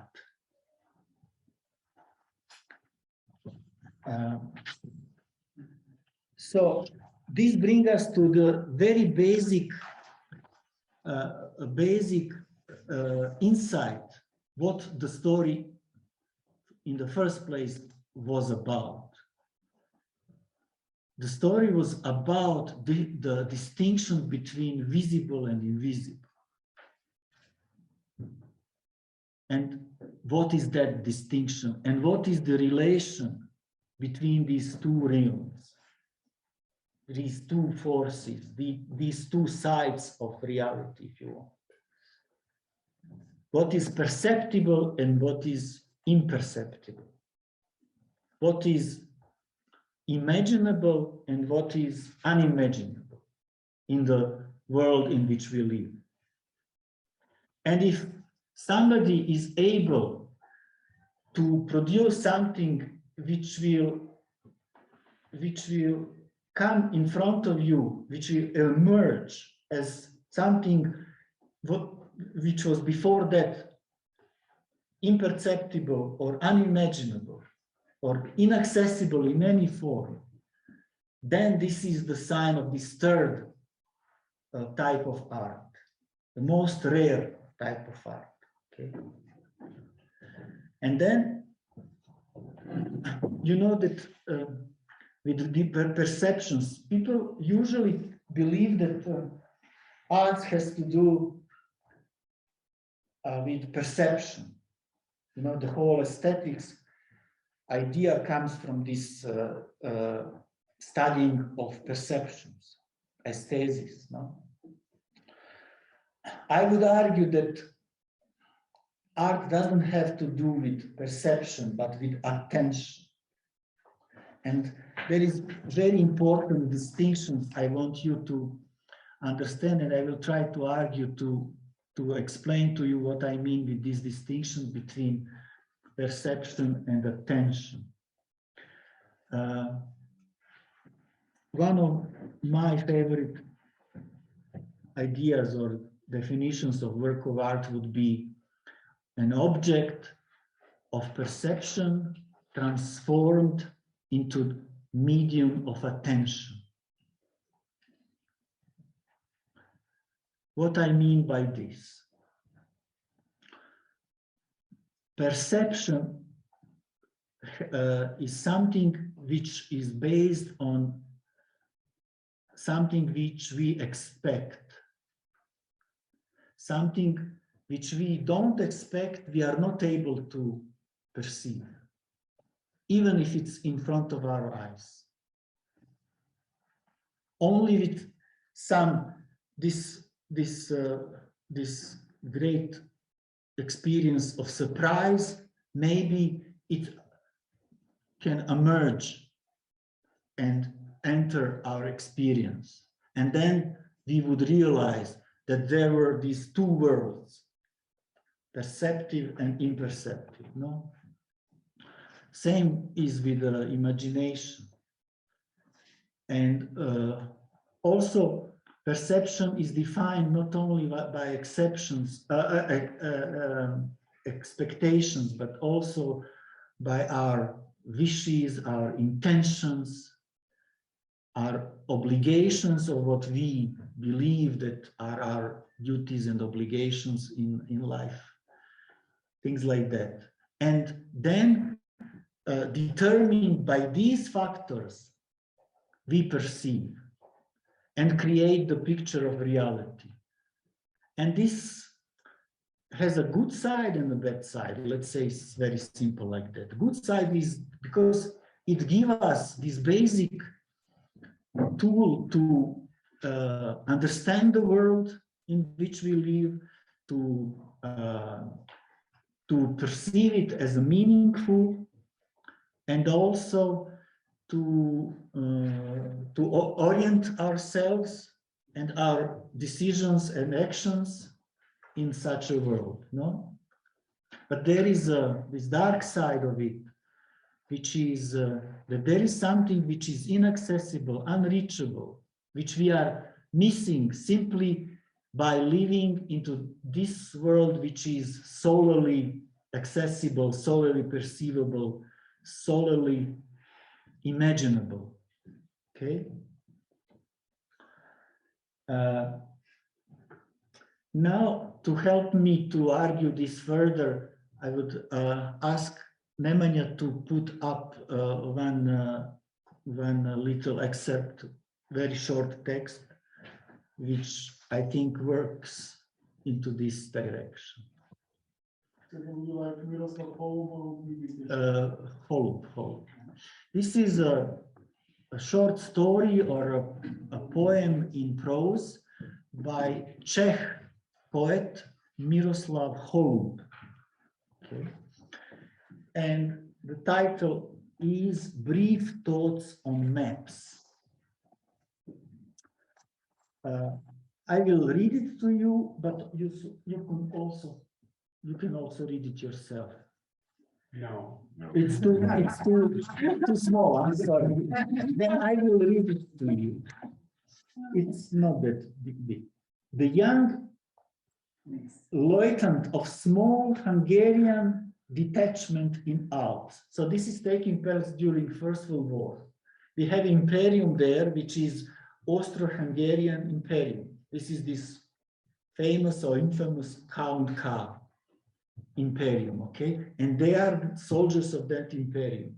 But Hungary is totally flat land, and they are, because of the war, detached in the Alps, and they are a little bit lost there, no?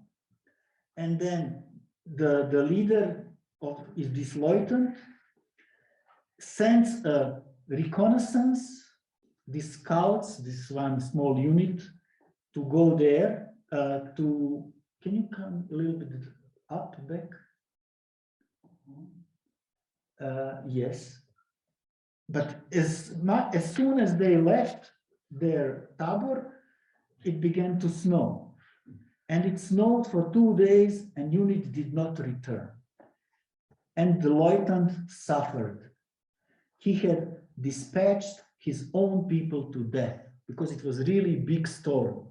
And they are not coming back, and he believed that they are dead. But the third day, the unit came back. Where had they been? How had they made their way? Yes, they said, we considered ourselves lost and waited for the end. And then one of us found a map in his pocket that calmed us down. We pitched camp, lasted out the snowstorm, and then with the map, we discovered our bearings. And here we are. The lieutenant borrowed this remarkable map and had a good look at it. It was not a map of the Alps, but of Pyrenees. So there is total disjunction between the map and the territory. But without it, they could not orient it themselves, and they would be not saved without the map. Okay, so now I would have one puzzle for you. Let me read it to you. It seems protective, but it is deadly. It seems transparent, but it is opaque. It seems destined, but it is arbitrary. It seems plausible, but it is wrong. It is blundering, but it is sacred. It is inadequate and misleading, but it is necessary. It is dud, but it is all we can have. So this is the puzzle. And would you agree that that story of map is the answer to this puzzle? That this map would be this what the puzzle is asking for as an answer. It seems transparent, but it is opaque. There is no accordance between the map and the mountain, no?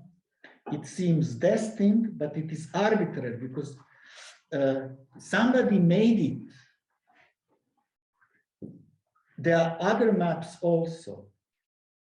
It is plausible, it seems plausible, but it is wrong.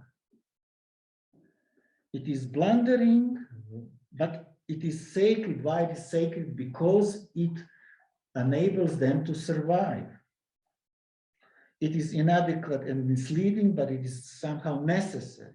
Without it, we could not live. It is that, but it's all we can have. So,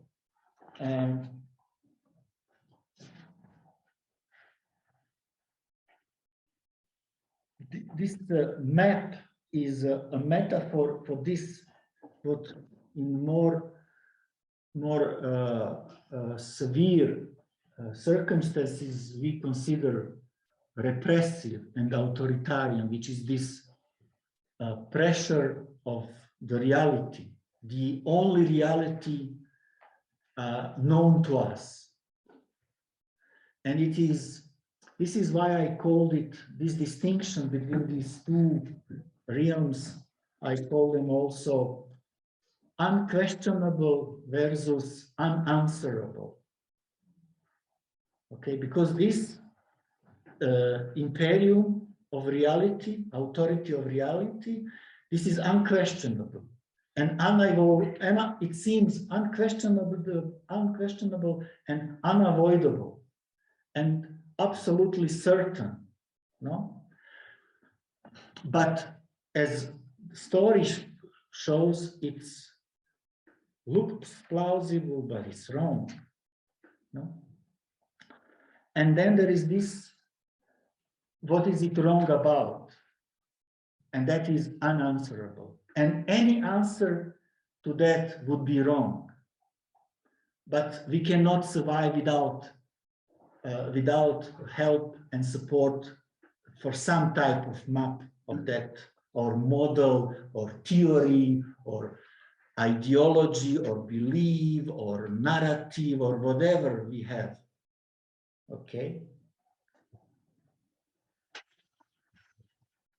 Now, please put up this Wittgenstein quote. Wittgenstein also very nicely describes this distinction. And it goes like this. And of course, it is connected with the language, because the language is infrastructure of all of these as if maps we live in. And it's not only that we live in them, we live for them. and even we die for them. On daily basis, they are possible because we contribute to the reproduction of them. Okay. So this distinction is very well described by, from the point of view of language by Wittgenstein. Our language has remained the same and seduces us, language has remained the same and seduces us into asking the same questions over and over. As long as there is a verb to be, which seems to function like the verbs to eat or to drink, as long as there are adjectives like identical, true, false, possible, as long as one talks about a flow of time, an expanse of space, etc., humans will continue to bump up against the same mysterious difficulties and stare at something that no explanation seems to remove. So this is a distinction between that something that no explanation seems able to remove, which is this unanswerable, and this which is grounded in language as now our most fundamental symbolic platform, order, or infrastructure, whatever you want, which is there very inadequate, imperfect, misleading, and all of this what he's trying to describe. So, artist would be a person who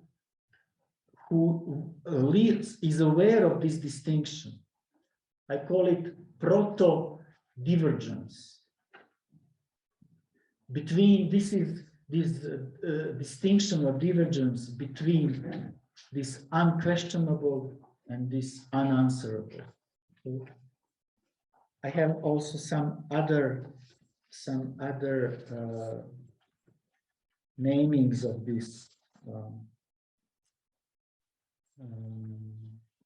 I will find it later and I will tell you.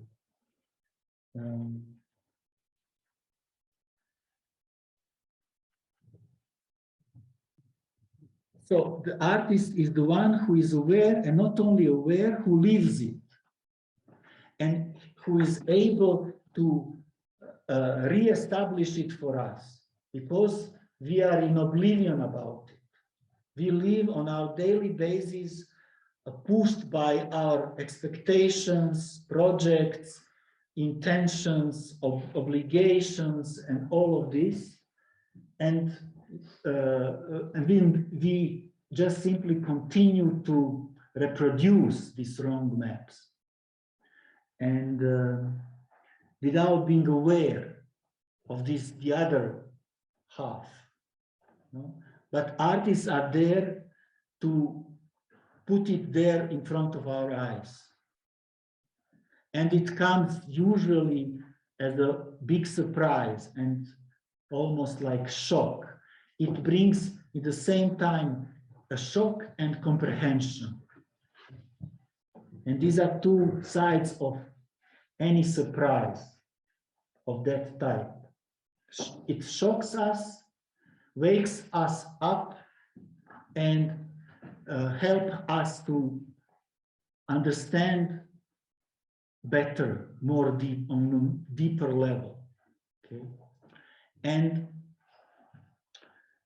third type of art is able to do such miraculous effect, to achieve such a miraculous effect. Okay.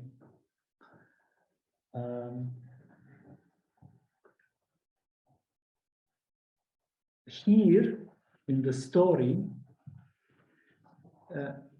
it happens first when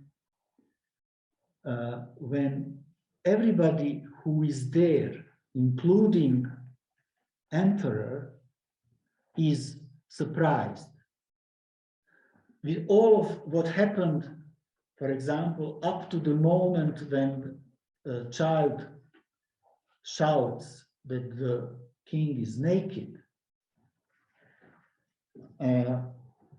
This narrator of mine describes the end of the whole thing in reference to one short story by Daniel Harms.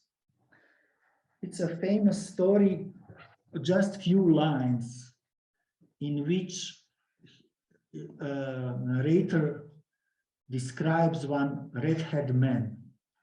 By the way, in this Blue notebook number 10. yes, can you tell it brief for others? I get not verbatim, but what I'll try. I'll do my own version. Try, yes. Once there was a red-haired man. He didn't have red hair, nor did he have a spine, or in fact ears, or eyes, or a mouth, or shoulders, or knees, or any clothes, or bones, or any organs for that matter. In fact, it's unsure whether he was a man at all. In which case, we should stop talking about him. Coming to that effect? Something very close to that. So why would we continue to talk about him at all? This is the final line. So this is what happens with this emperor, according to my narrator, at the end of the story. He continues to walk, and he experienced this very similar experience like in this Harms piece. He becomes aware that everything is disappearing in front of him and in him. People are disappearing, buildings are disappearing, his hands are disappearing, his crown is disappearing, his horizon in front of him disappears, words disappears, his soldier disappears, the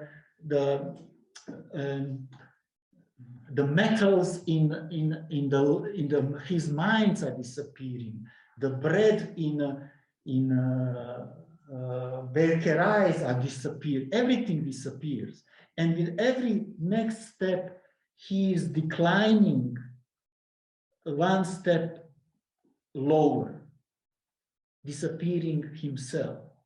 And that is why the whole story is titled Nude Descending the Staircase number 3.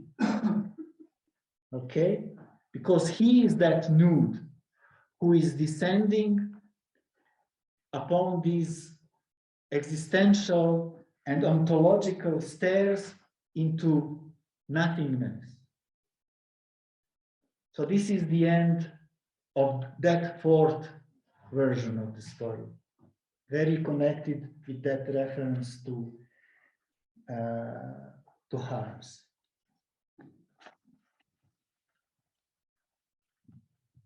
And with this, what is there, what appears is a special type of curtain.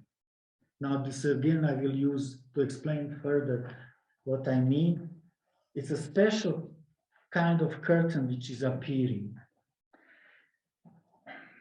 Curtains which we know, like this one or this in theaters before the play starts, is the curtains which is opening, and then we can experience and perceive what was behind the curtain. This is characteristic, by the way, of the second type of art. Second type of art is this curtain which is taken away, and then who appears in front of us? Wizard of Oz. You know the story of Wizard of Oz. He is the emperor of this world there, and he is he rules by these tricks and machines and manipulations and loudspeakers, which totally put everybody else under his subjection. No?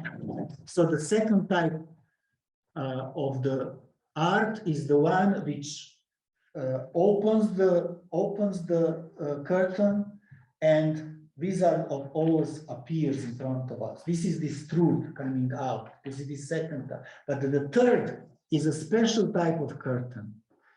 This is invisible curtain, or at least it was invisible before the work of art for us. And it was a curtain which doesn't cover the truth, let's say, or the presence which we cannot reach. It is the curtain which is covered itself. Why it is covered? Because we are not aware of it. It is inaccessible to us. We don't know that it exists. But because of the effect and outcome of the work of art which we experience, suddenly this curtain comes up. And what is this curtain? This is this curtain which distinguishes between perceptible and imperceptible. Suddenly we realize that the world is like that. And it's not only the world which is around us, it's also the world inside us. Because this imperium is not only reality or the imposed order which is among us, it's also imposed order which is inside us. The whole structure of our subjectivity is based on that. Otherwise, we wouldn't be who we are. You know, we are defined by language, by institutions, by rules, by norms, by our beliefs, expectations, all of this. Okay, so these maps, narratives, models, theories, which we live by and contribute to, are always inevitably wrong, but they are necessary for us to live, no? But art is there to re-establish this curtain which was before that covered. And what is happening? One of my favorites, movies is about that type of curtain. In fact, it shows us a whole realm of that, which in that movie is called zone. And in that realm of zone, this is the zone of interaction, encounter and interaction between perceptible and imperceptible, only imaginable and unimaginable, solely accessible and inaccessible. And what is this relation, this very tense dynamic between these two forces, between these two realms? It is encounter and interaction of not recognizing each other. It is mutual. They are, I like to say, they are not the same, but they are not separated. So they are always in this, adjacency, how you call this, in total, next to each other, but they are not aware of each other. And this ignorance, this attitude, this relation of ignorance in the mutual is in fact has this effect of invalidation of each other, mutual invalidation. This unanswerable world invalidates this unquestionable world in which we live, and vice versa.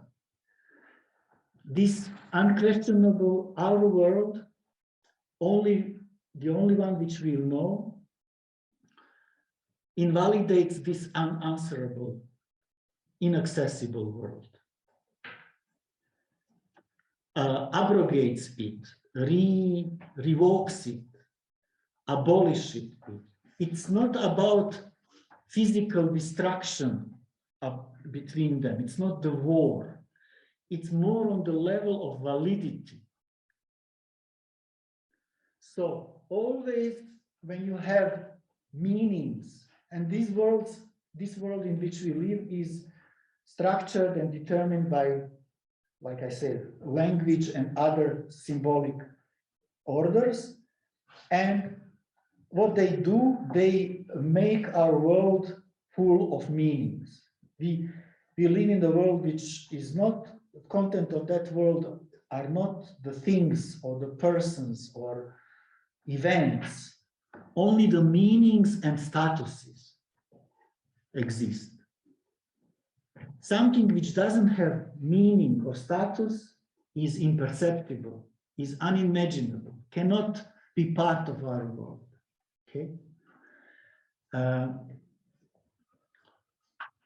But when art does this magic, then this unimaginable emerges, and then we become aware of this very tense interaction, encounter and interaction.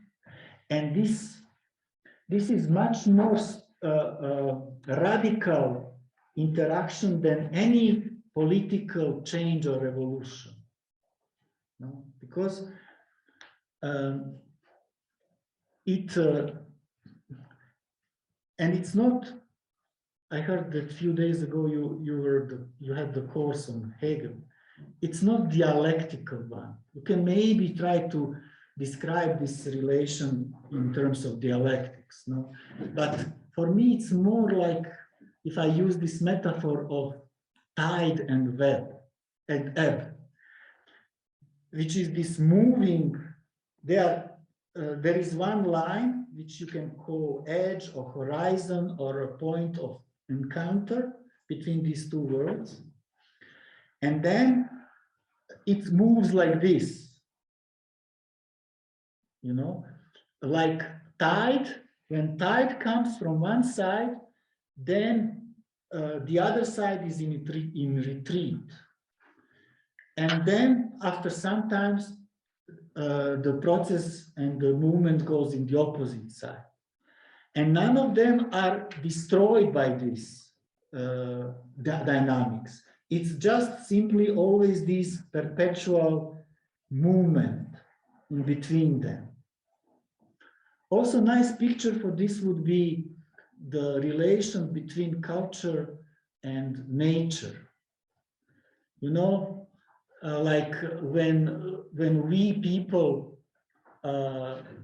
abandon some place, some city or some temple or some factory and leave it for some time, then nature reconquers it and reclaim it as its own.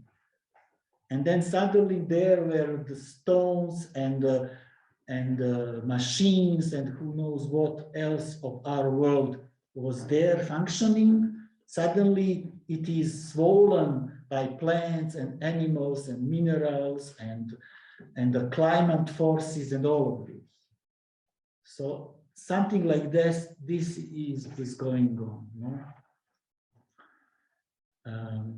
For me, this is fascinating, and this is accessible to us through art. That we become aware of that every perception is just a half of it. That there is always something there which, even if it's in front of our eyes, we don't see. No? And in the story, what happens is the full invalidation of Imperator's world. and his order of meaning and validity, in which he was on the top of the hierarchy, and the origin out of which is everything else is derivated, you know. And because of this final effect, which is similar like Harms described it, that world is totally invalidated, abolished, revoked, rescinded. Can I say like that? And what comes out is this re-establishment of this zone. And this movie, which I mentioned before, is the movie about the zone and what happens in the zone. What happens when we are in it. And this movie is Stalker. Okay, now you know. And there. Can you give something about the movie that you said, Zone? Stalker? Zona. Stalker. Zona in this is Russian movie by Tarkovsky. Ah. So, yeah. And there, the Stalker main character is in fact somebody like I imagine artists should be. He has this ability to communicate and move in between these two worlds. And then he has from time to time, some clients whom he can transport or smuggle into that world of zone, where things are like this. Here in this world, we have maps which tells us this is here and this is there. Now it's 5 o'clock in the afternoon, and later on it will be 5 o'clock and 1 and things like that. All of this is not working in zone. And in zone, you have some reminders of this culture of this world, of this imperium in which we live. There are some rust, eaten by rust, some machines, some guns, some instruments, some even medicaments, or some even drugs, like this equipment you need to drug yourself, things like that. Everything which are the elements of this world is invalidated there. And only Stalker can orient them through this world. They don't believe him. Those in the movie, there are 2 of them coming in with him. And one is a writer and the other is a scientist. But this writer is like a failed writer. He's in a block or something. He's not really writing. And the myth goes that in the middle of this zona, there is one sacred and secret room in which, if you're able to enter, find it and enter, all your wishes will come true. And most of the people pay Stalker to lead them there. These 2 have other plans. They come there for other reasons. The scientists want to destroy it because it invalidates the whole assumptions and findings of what he believes in as a scientist. And writer wants to find this, let's call it traditional inspiration or some truth which will bring his talent back in function, things like that. If Stalker tells you it's somewhere in that direction, but we cannot go straight following that direction, because if we do this like in our world, we will be immediately lost. The beginning and the end, there and here, they are totally messed up, and it doesn't have any any validity there.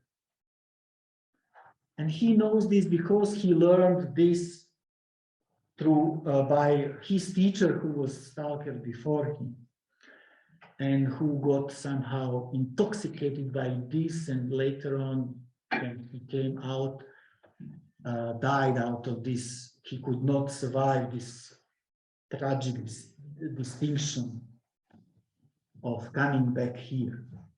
Things like that. It's a great movie. You must watch it, because this is in full development of this what I'm trying to give to you, to become aware of it.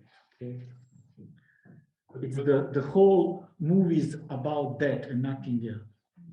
Just the one important detail that I think is worth mentioning is that at the end, when his daughter has her face on the table, you hear the train going by, and then the glasses are rattling, and then the train goes by, and then the glasses keep rattling. So it's as if she's making the glasses rattle, and so there's this little remainder of unexplainability. You know, they don't end up.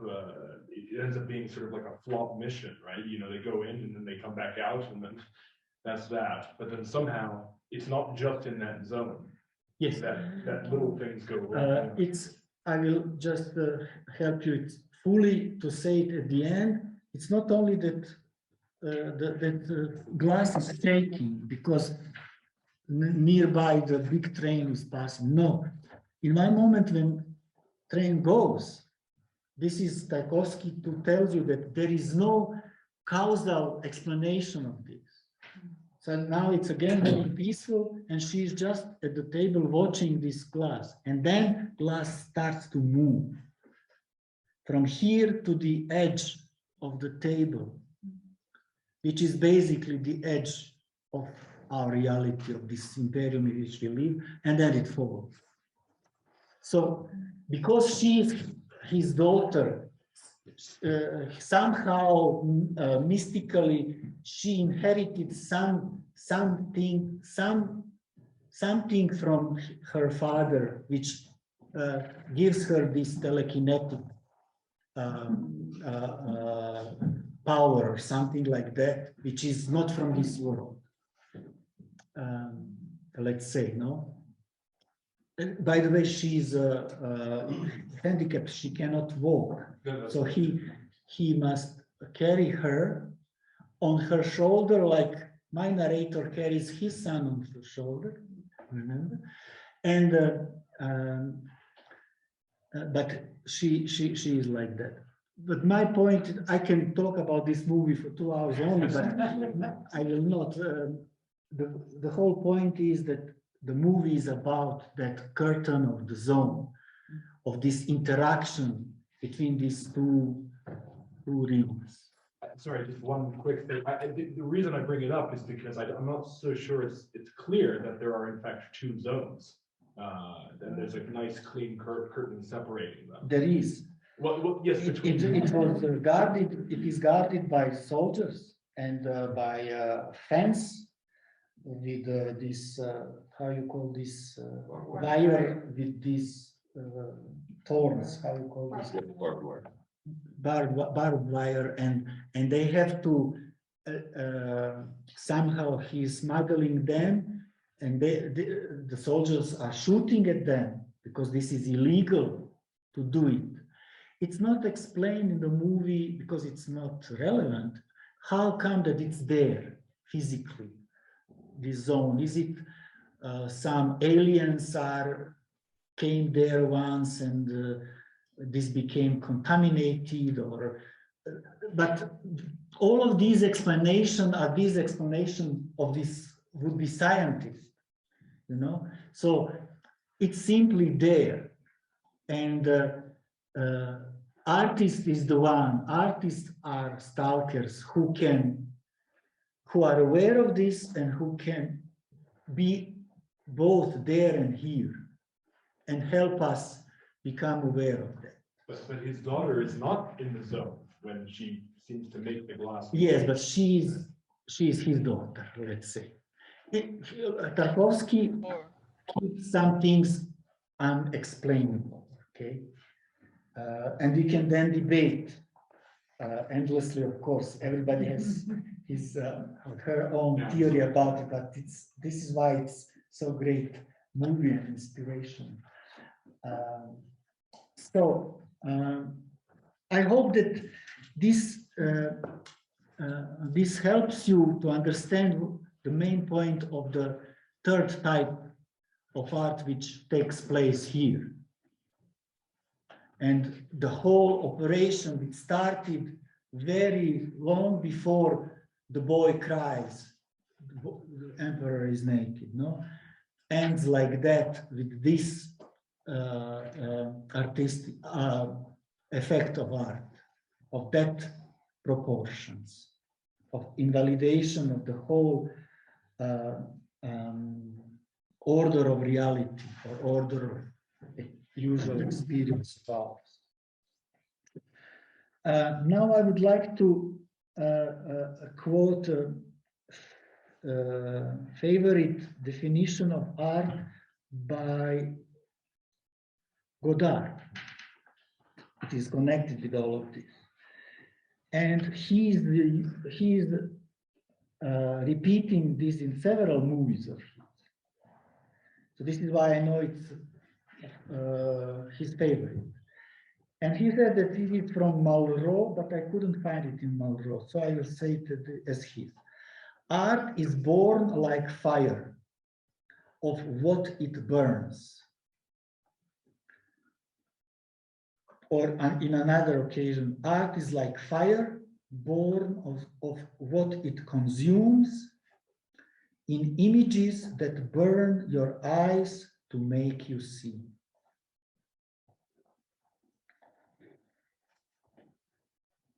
It consumes and it's born out of what it burns. So art is born out, art burns this, what I called imperium, empire, this reality and only unquestionable, only accessible reality in which we live, okay? It burns it. This means metaphorically, it invalidates it. It revokes it. Okay? And what is the stoff? What is the material of that burning? It's us.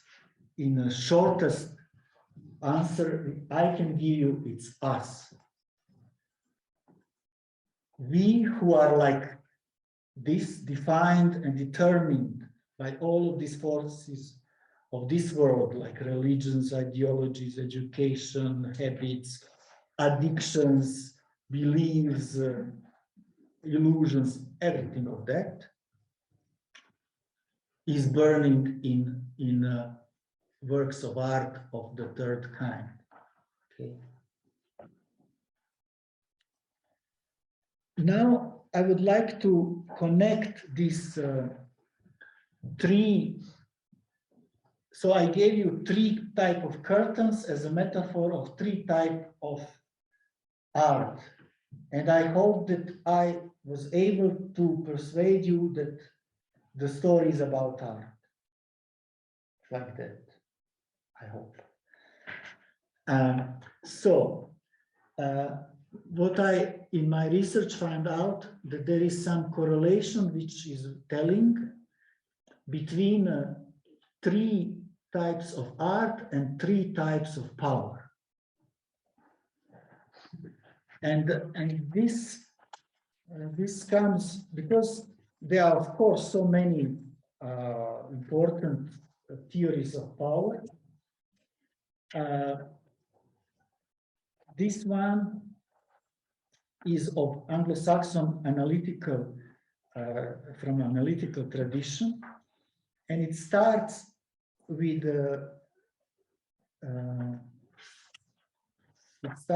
Ronald Dahl, a book. I will tell you now.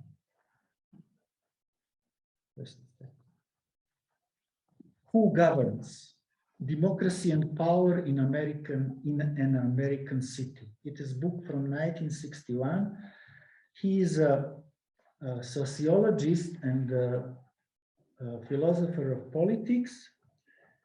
In this book, he researched New Haven, where Yale is, as a political community and how power works there.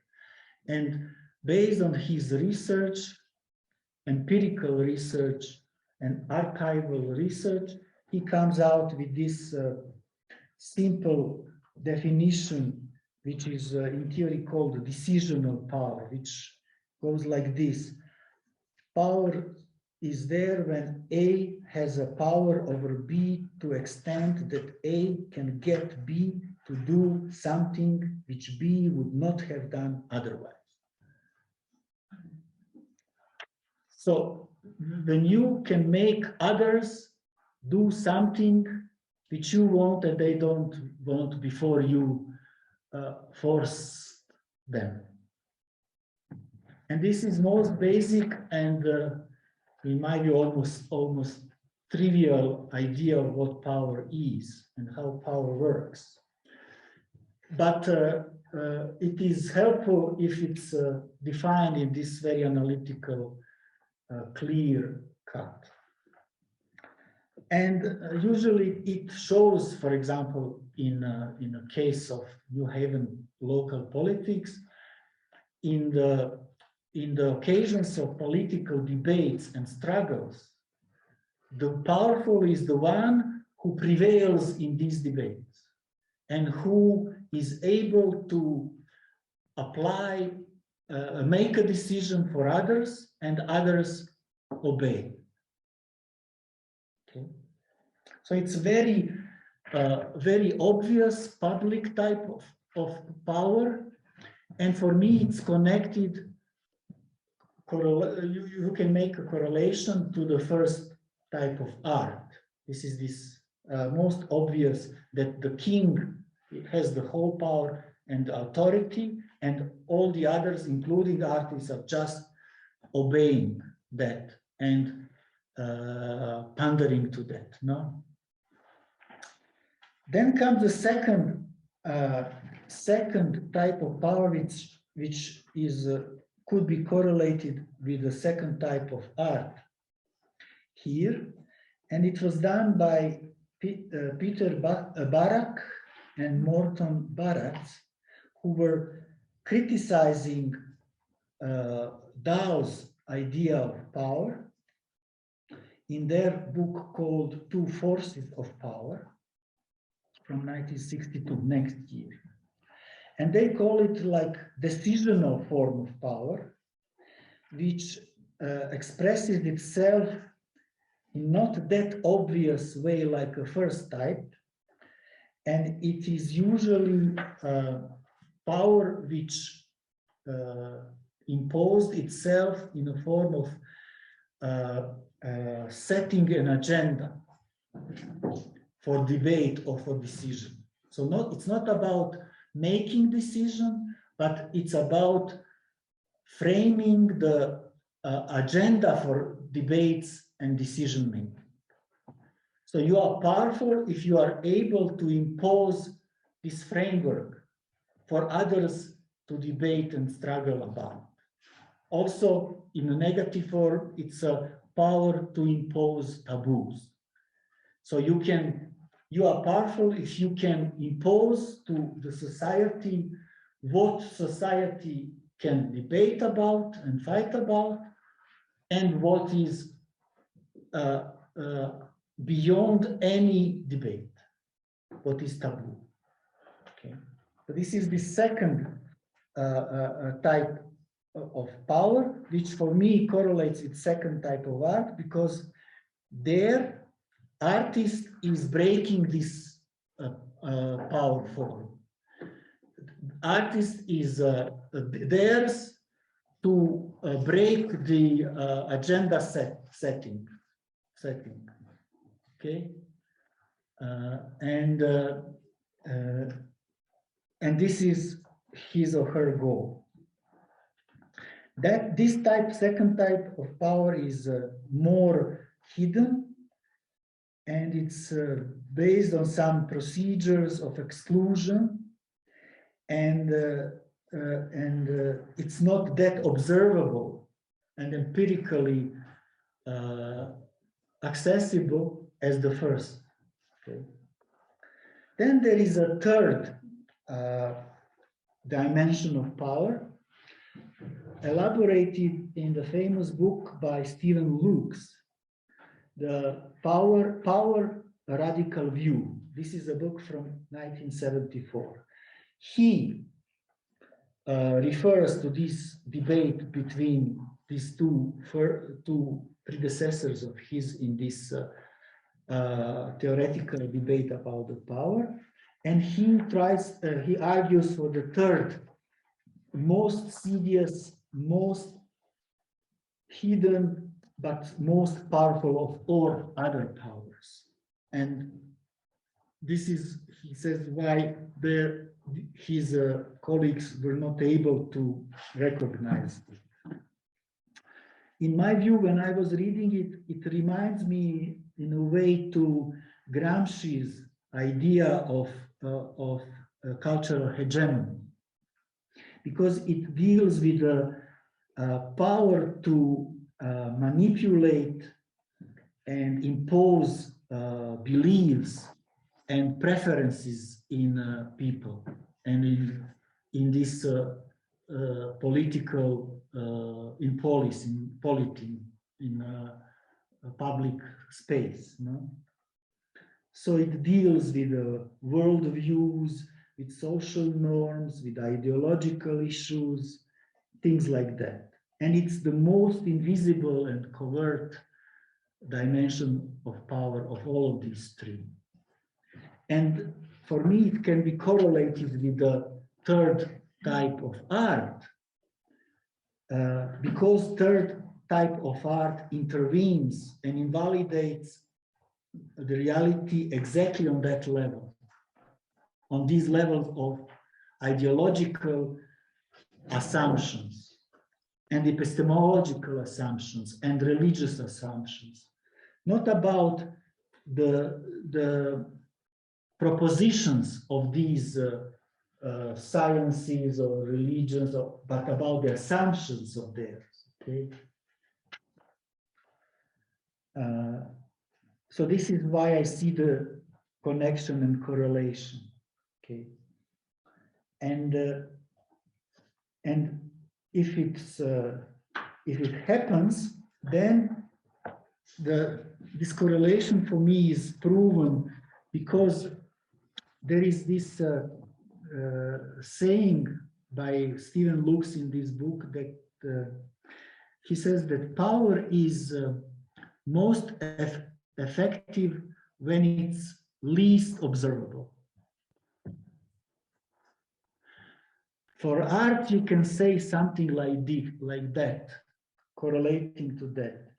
When art is most at its most effectiveness, it is the most invisible and unrecognizable. Okay, like in this case, which I am talking today about.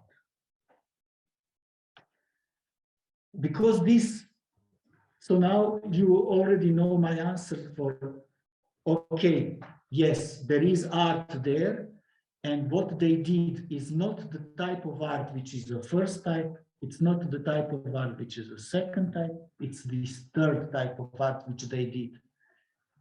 And as a collective, and my narrator is one of them who did it. And it happened on this third level. Okay?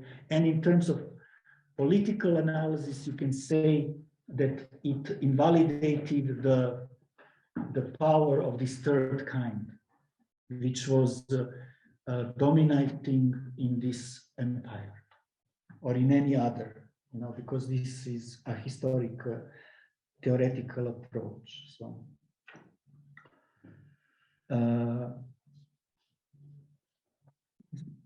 this is, I think, mainly my main point for you. But let me try now to connect this. If I have proven to you that it's about art and that there is art, then I also proved that it's a mediated art. Why? Because if it's art, it was not recognizable by anybody.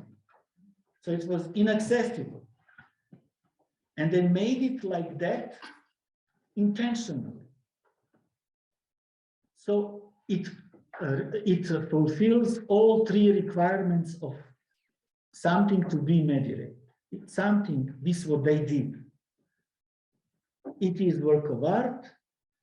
It is inaccessible to public, and it is done willingly, intentionally,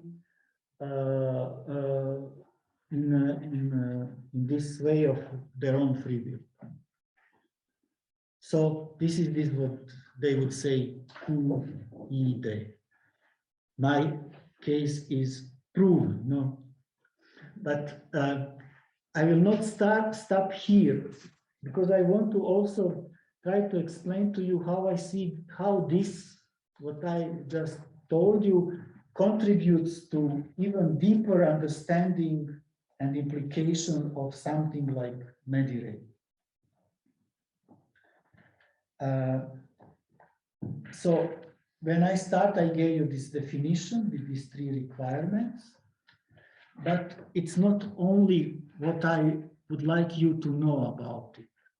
There is more, which is more into the contribution or supporting this idea of art, which I am promoting here for you as a disturbed type. Okay. So how all of this contributes together? First,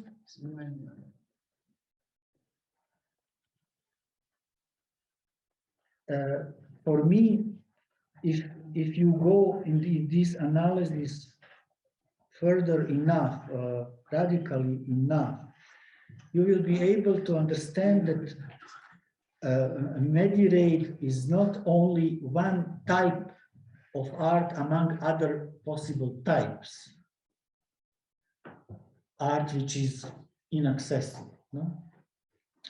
But it is much more than this. It is condition of any art. If something which wants to be declared as art doesn't have inherently something of mediated in it, it cannot be art, at least in this third meaning of mine. Why I say this? Because if art of this third type is able to produce this effect of zone, of this effect of invalidation of the only reality known to us, then it can never be accepted and confirmed and appreciated by that world. It will be always excluded or ignored or even not noticed. Why? Because this world cannot allow to be invalidated in the first place.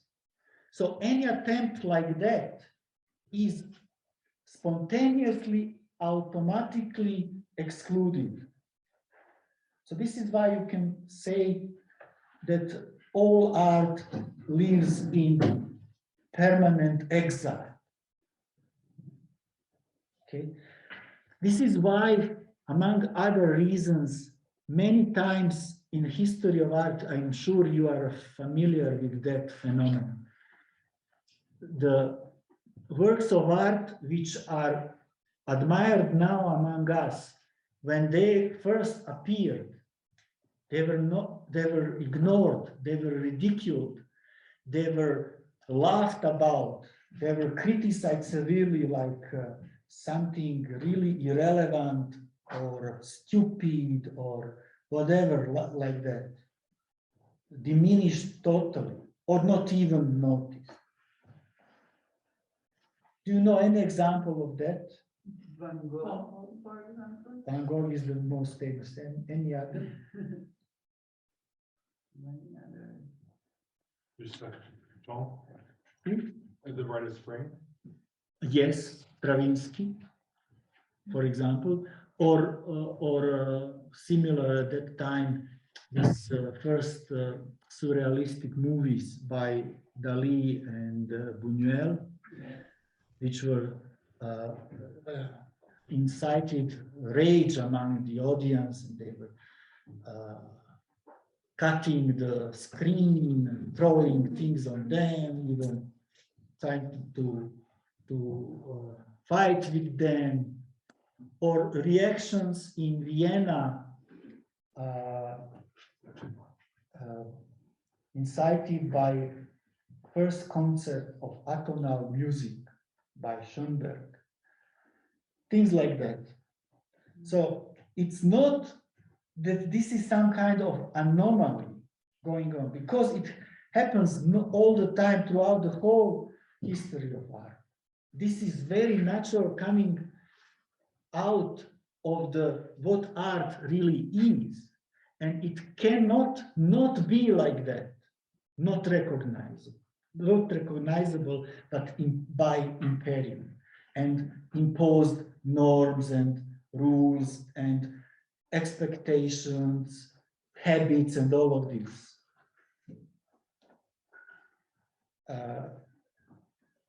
If art of that kind can survive later on with contributions like that accumulated enough, then it becomes possible to transform the imperium criteria and rules, and then that allowed later on to be appreciated and recognized and even adored and divinized. No? So this is how, and this mediate is this element of hiddenness, of inaccessibility, of emigration, if you want, of not being part of that, which is very important. No? Second contribution of this is that this indication or demonstration that a work of art is not object of perception, but it is medium of attention. Now, what I would like now to give you this more clearly, this distinction between attention, how I understand it, and perception. This goes from phenomenological tradition, starting with Brentano and Husserl on. The idea of intentionality as a fundament of our consciousness. Consciousness is always about something out of consciousness. It cannot be that there is no object or focus of consciousness.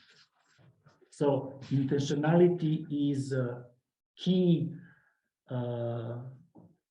property of our mind. No? But I would correct this insight to add that besides intentionality, we also have attentionality. And attentionality would be that side of our consciousness or of our mind, of our sentient structure of our subjectivity, which is focused not on something which is there, but on something which is not there.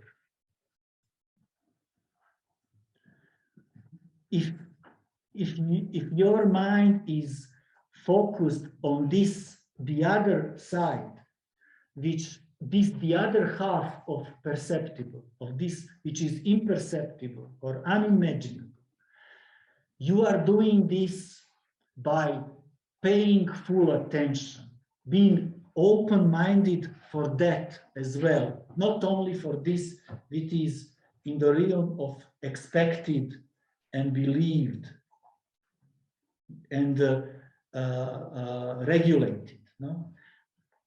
With that, we most of the time feel comfortable, operational and all of this, but with that, what is given like that, it's also something very important is taken by that giver. And attention is our ability through art to be aware of that as well. So I can try to say it more simplified way, like that the perception is defined by expected and intended and what is obligatory to us, and this forms and instantiates our perceptions and our understanding of the world, and help us find a meaning and decide things like that. But with that, we are in oblivion of this other side, and we can become aware of that only if we come all the way to the edge of perception, where there is this line in this ebb and tide. So if there is this ebb and tide dynamics between perceptible and imperceptible, in correlation with that, there is this tide and ebb dynamics between perception and attention. Okay. And what art is able to do is transform the object of perception into the medium of attention. And through this medium, we become aware of zone, and we enter the zone. So, the Medirate contributes to that dimension as well.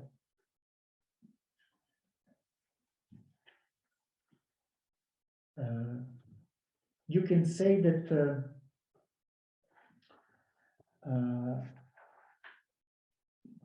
because of art of this third type, which is capable of this effect, it gives us something which we need the most without knowing that. And when this appears, we are shocked and surprised and overwhelmed by it. This is why works of art are the focus of fascination throughout the centuries of all type of cultures and society, because this is something which is there regardless of these elements and directives and incentives of culture and norms and all the epistemologies with which we use.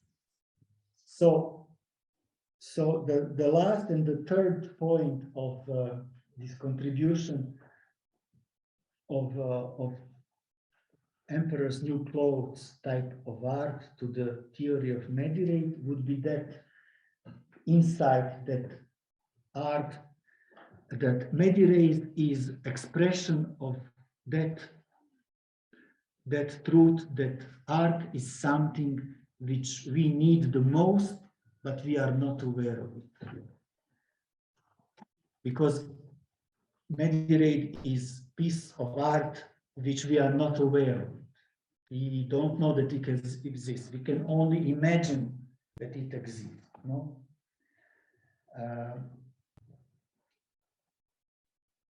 So in that way, this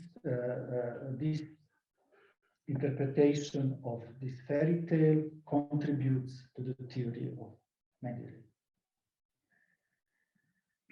I think with that I somehow made the full circle, and I would like now to hear from you comments, questions. Was there something which was, I'm sure there was, which was not clear, please? No, I thought it was very fascinating. It feels like you're arguing for us. What I like about it is that you talk about it sort of self-captured by a hegemony, what I'm getting. And there are approaches, the third way, which is to pierce this hegemony, whether it's in scientific theories or cultural, in the Gramscian sense. So when I'm thinking about, I mean, it seems like you divide these three types. So I'm thinking this first type, a lot of pop cultures, this first type of art. The second type, documentaries, which are trying to point out something terrible in the world. And the third type seems a lot of conceptual art is concerned with this zone, and a lot of conceptual art practice seems that way. And so what I'm curious about, and maybe that's wrong, I don't know, but that's what I'm getting. And I'm curious about, you know, practices that you might suggest to us to be better hegemony piercers. Because it strikes me Hegemony piercers, like the child or the stalker. Mm-hmm. And so when you pose these two stories, I come from film, so I think two protagonists. So we've got the child who's innocent, and we have the stalker who is not innocent. Any way that I can make out.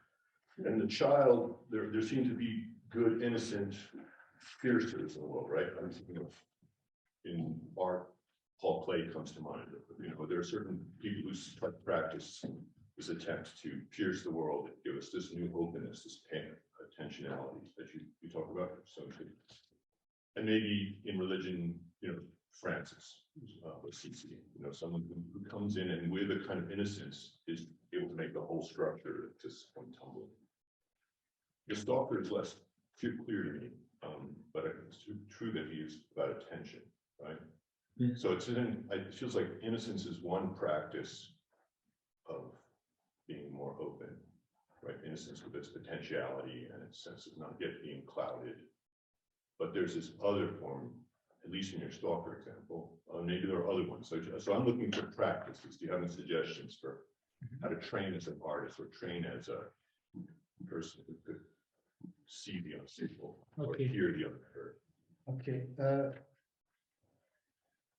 First, I would comment your understanding that first type mentioned here is like pop culture. Well, not all pop culture, but it's not. It's No. not. It can be. Sure. I mean, the distinction between high culture and popular culture is dismantled long time ago by Stuart Hall and all other theoreticians. It doesn't work like that. This type of first type of art can be popular type of art. It can be high type of art. Let's say we have this example. I gave this example from this Phantom Thread movie. It is example of artists of a high culture, the highest level of culture. It's very elite, no, but it's first type because it serves the emperor. It panders emperor. It glorifies it. It decorates it. It justifies it, and this is the whole purpose. No? So this is first. Second, Michelangelo is also Michelangelo is also like first type. no, No. Michelangelo is a third type, but it requires 2 hours of analysis. But if you want, I can go into that. But Okay, it's interesting, okay. yes, but we can maybe later talk more about it. Second, what you said regarding second type with the boy, your main getting from that is innocence of this boy. I never mentioned anything about innocence there. For me, if somebody claims that good art is an issue of being honest or innocent, it's totally irrelevant. It's wrong. You don't need to be innocent to do art. You can be, this is why there is a really connection between these imposters. They are, in one moment, they are strangers, then they are dressmakers, then they are artists, and they, at the end, they become terrorists. No? So all of that, but nothing of this is innocent, on the contrary. So, for your comment on that second, it's not about that. No, I didn't mean three types. I'm just talking about, it seemed like I was trying to send your two stories, Stalker and The Emperor's New Clothes. And I was just making a small point that we do have a history of thinking of innocence who can tumble the world down and tear down a hegemony, right? Joan of Arc comes to mind too. She's got innocent qualities. It doesn't mean that they're passive. It doesn't mean that they're stupid. It means that they haven't been framed by the hegemony. Okay. And whereas the Stalker seems like I train writers, so that's part of my job. So I'm so curious about art practice as if we were in an art school. And I love what you're saying here. So when I hear you talk about not just intentionality, but attentionality, I love that distinction. And Clay, when Paul Clay was training artists at the Bauhaus, it strikes me that it was trying to open you to a horizon of attentionality that's also like the innocence of a child. See the world fresh. That seems like a contemporary approach in some ways, but maybe I'm wrong. Let me find one favorite quotation by Clay for you. But before to say, let me find it, but just to answer you. Oh, now I'm a little bit lost. So I don't want to keep on you were saying about Stalker and Stalker versus the child, right? Why is Stalker so good at what he does, and can we learn something from that so that we can ourselves detect? Yes. You see what I'm saying? I will answer you indirectly like this, because you mentioned Jean Viard. I read the transcript of her investigation. Okay. And also it is used in Dreyer's famous masterpiece. Okay. And now I will try to revoke it for you. It goes like this. They force her to admit that she invented, that she talks with saints and with God. It cannot be true, because all of them, these cardinals, popes, and priests who are appointed institutionally to be in connection with God, they know that when they pray or ask God something, God is silent. And she comes there and dares to say that she totally spontaneously and freely talks with saints and God. And they want to force her to admit that she lies, because this destroys all of their validity, all of their status, all of that function in the world in which they live, which they are very high in this hierarchy. Very much. Okay. And you know what she replies to them? One of them, this chief, says to her, admit that you imagined it. He is even pretending that he is more soft with her. He doesn't say, admit that you are lying to us. Admit that you imagined it. And she replies like this. Imagination is the language of God.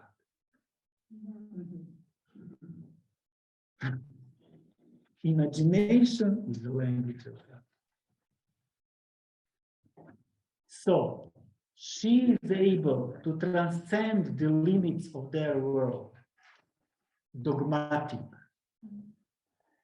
and reach this unimaginable for them, not for her. And this is why this is a very good example. Remember, just before the start of this session, I asked you to think of some other example of work of art which is not recognizable as art. This is the example. She is the example. What she did comes to this category. Exactly because she is able to, through her deeds and words, re-establish this zone for us, that we become aware of this which is unimaginable and imperceptible before that. She is art. This is why she's so great. And this is why for me she is saint. Not because some institution and procedure declared her formally with some signature and stamp or whatever. No, because of that. No? So this, in that way, I tried to Question of Alex. hello? Alex? Hi. Yes. So as an example of maybe a form of hidden art, I'd like to talk about Stalker more. So something that I mean, I love that movie, first of all, but I think probably my favorite part is what I sort of see to be the climax of the movie, which is when they're all in the cave and then the water starts pouring onto the ground. And I think maybe what makes that part so great is, well, first of all, a bad synopsis of the movie Stalker is like a bunch of guys crawl on their bellies through grass past invisible aliens to get to a wishing well, which sounds like a pretty absurd idea for a movie on its face anyway. But the fact that like at sort of like the ultimate moment of their quest, we have this fairly underwhelming but beautiful moment. It feels like something that I always come back to as an image over and over again. Last And point that, I didn't hear. oh, the last part? Yeah. Okay. So he wants to remind us that when they arrive there at the door of that room, they don't enter. They sit just in front of it because there is no wall, it's just one empty space. And while they are sitting in silence, you know this, but some of them maybe don't know, how to say this, some rain starts to fall. The water comes falling from who knows where, from the ceiling, or because we don't know if there is any ceiling or something. And it's quietly falling down, and they are there contemplating or listening in silence, doing nothing else. This is what you are referring to, no? it is. And I wonder if, nicely summarized, by the way, but I wonder if that moment, maybe not in the actual like plot of the movie, but through the director Tarkovsky, if there's some sort of like, because I think that scene is so beautiful and I think of it over and over again. I wonder what kinds of hidden messages are contained within that like always sort of unravel as these kind of new sort of like Rorschachs of information whenever I see them. Would that be potentially an example of something hidden? Okay, how I see it very briefly, this idea of wishing well is idea from this world out of zona. Okay, it doesn't belong there. So it's when they are there, it's totally irrelevant and invalidated, and they forgot about it totally. This is one point. And second point is also that this scientist who came there in the first place to destroy it, because this is something alien, he cannot bear that something like that exists, because it totally dismantles the world in which he lives. So he comes there with his rucksack with a bomb. He never used the bomb. So this is another way to show how zone invalidates this world from which they are imported there, you know. And this scene for me is that, just that they are overwhelmed with it, and they are transformed. They the intentions and beliefs with which they came in are gone, and that's it. That's enough. After that, they can come out. With the Stalker shows them way out, of course, and maybe this what they got there lasts only while they are there, and with this beautiful miraculous rain is falling, only few minutes, or maybe it will stay with them forever, which will make, for example, this writer writes again as a real artist when he is out, and the scientist to change his view on things and things like that. We don't know that because with every art example, it's always like that. This impact can be very brief, or it can last for centuries. But what I noticed, by the way, I always like to remind all of you about this phenomenon, which used to irritate me. Now I'm quite calm about it. But this is this need or urge of most of the people to find the explanation for this, because this is so unfathomable, which is so out of their world from which they come. They cannot deal with it unless they interpret it with something from their world. So they come out with interpretations of psychoanalysis, or political struggles, or class battle, or gender identities, or economic forces in play, or you name it, or God's intervention, expression of emotion, anything except what it is really.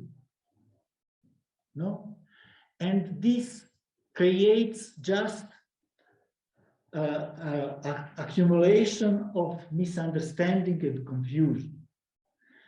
Unfortunate. And this is why this third type of art is so rare among the artists, or those who like to call themselves like that, and also among us, if we are audience or public or recipients of that, or interlocutors of that phenomenon. Okay, but this is very not only acute but also very perpetual. It's always there.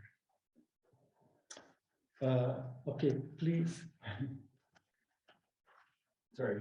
Okay. How does attention have to do with sense, like sensory senses? It depends how you define senses. This is also, all of these words are overused. Mm-hmm.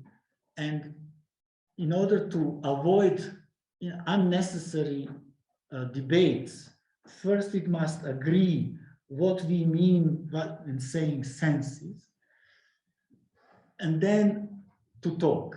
But if you mean these input from our senses like touch, view, hearing, this is what you mean? Or Well, not? I mean, only so that we can negate it, I suppose, because I think there's like part of, it seems what you're arguing is that that attention is also particular types of senses, so we can expand it beyond like No. taste, touch, smell. No. No, not that. This is why it's good to talk, because that it becomes more clear. All of that is always just perception. And perception comes always with meaning. Without meaning to this raw input from senses, biologically, it's not possible. We ignore, or we are not aware of many sensual inputs which are not processed by our meaning and validity regime in us and among us. And then, because of that, it remains imperceptible, even if it's there. And this is why mediate becomes important, because it always reminds us that there is always something there, even if we cannot perceive. That we also, you can say in opposite way, if something is not perceptible, it doesn't mean it's not there. And that opens the attention in us, that we remain open for that which we cannot perceive, but is probably there. Okay? Attention is not, there are two different focuses for attention and perception.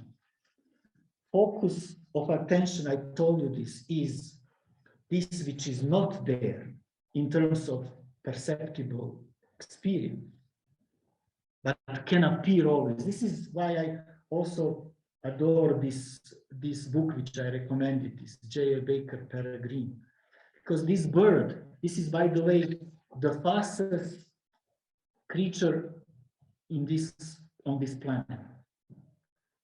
It moves when it dives in 250 kilometers per hour or something.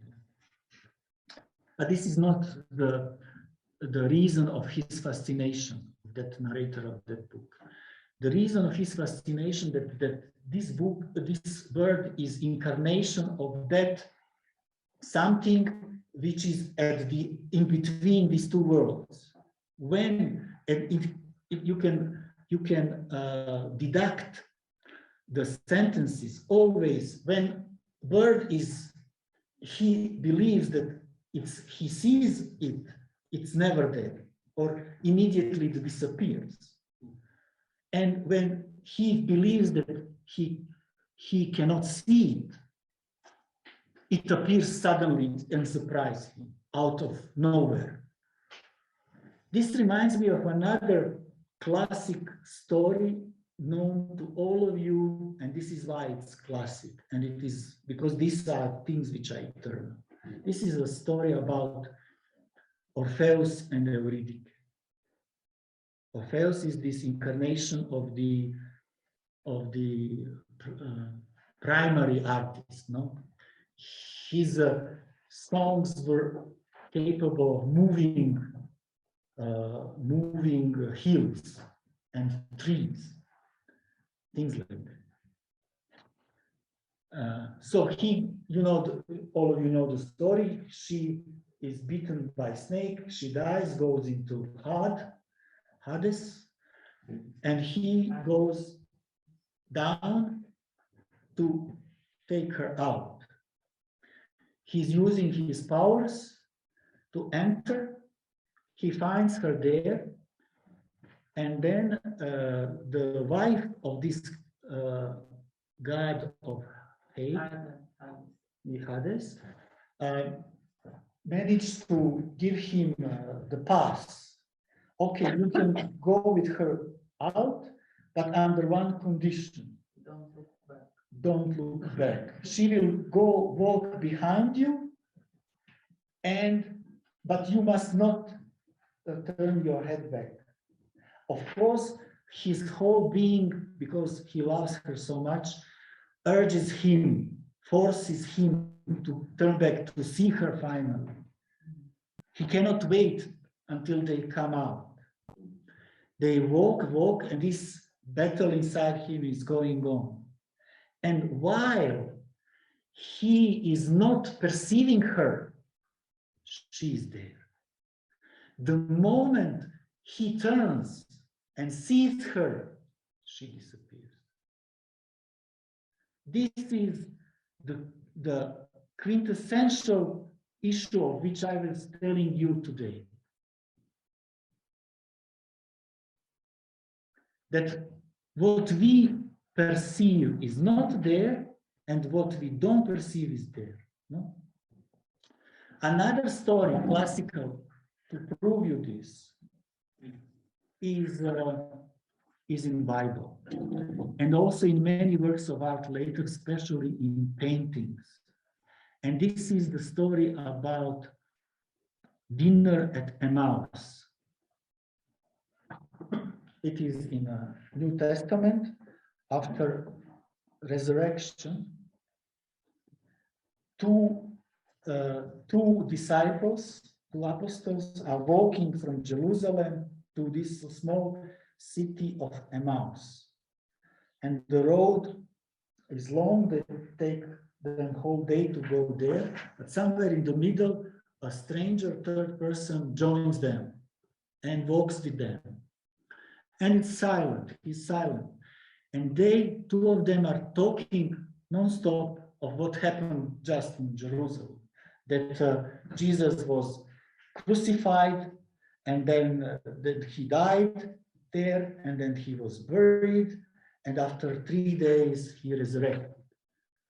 And they try to process all of this because it is very difficult to comprehend. They are still in shock and in comprehension status themselves. But the stranger is quiet, doesn't say anything, and three of them finally reach towards the evening outskirts of Emmaus, and they come into some restaurant or something like that, where they will be served a modest dinner. And while they're sitting at this table, the owner of the house comes and serves them. And it's a very simple meal with bread and wine and some fruit. There is a basket of fruit there also. And while they were eating, these two disciples, in one moment, saw the way how this third person, this stranger, is giving them the pieces of bread and passes to them the glass of wine.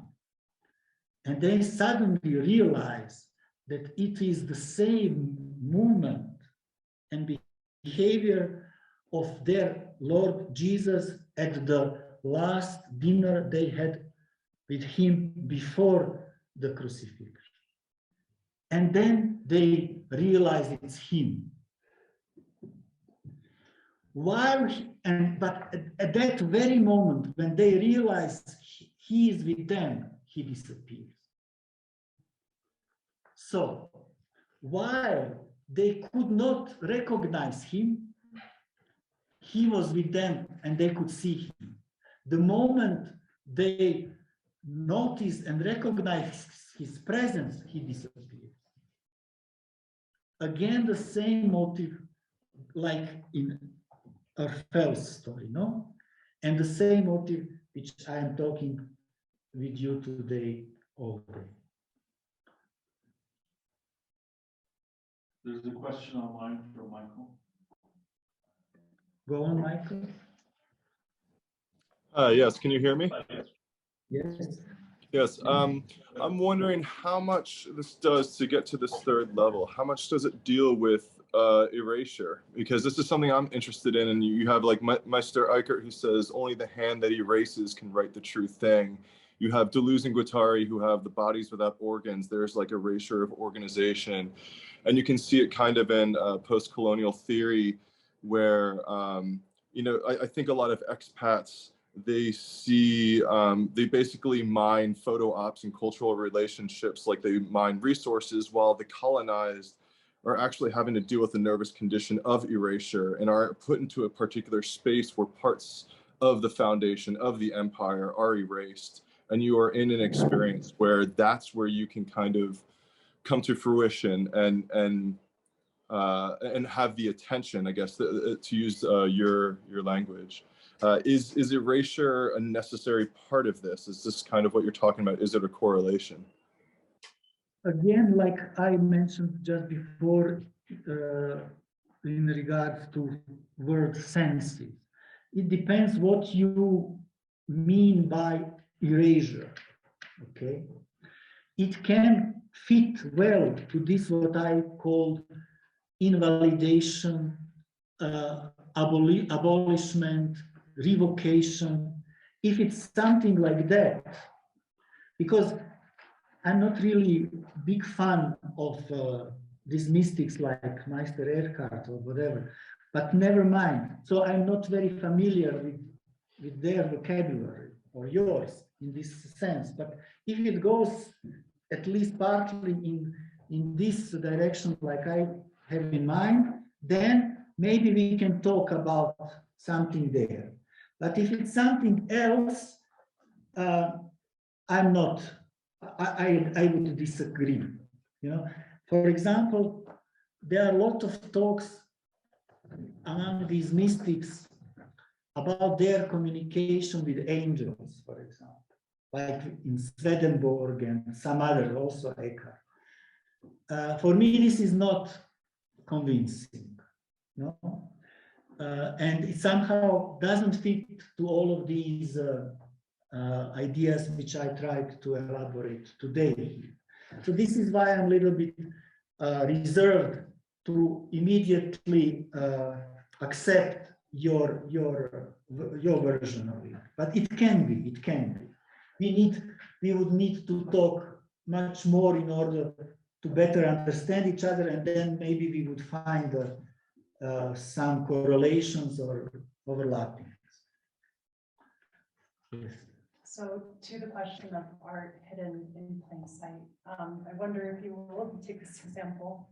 In 2014 at the Sreten Gallery in London, Marina Abramovich did a performance piece, and I went, and when I walked in, there was a platform and all these people standing on it. And so immediately I stopped and I stared at the people. Nothing happened. So I wandered into another room. And in this other room, there are little helpers there, slowly walking audience members across the room, right?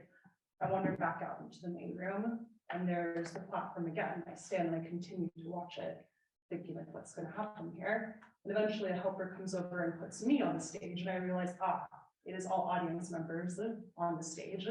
And so in this way, right, what was hidden in plain sight was in fact almost a twist, right? It wasn't art, it was just the audience.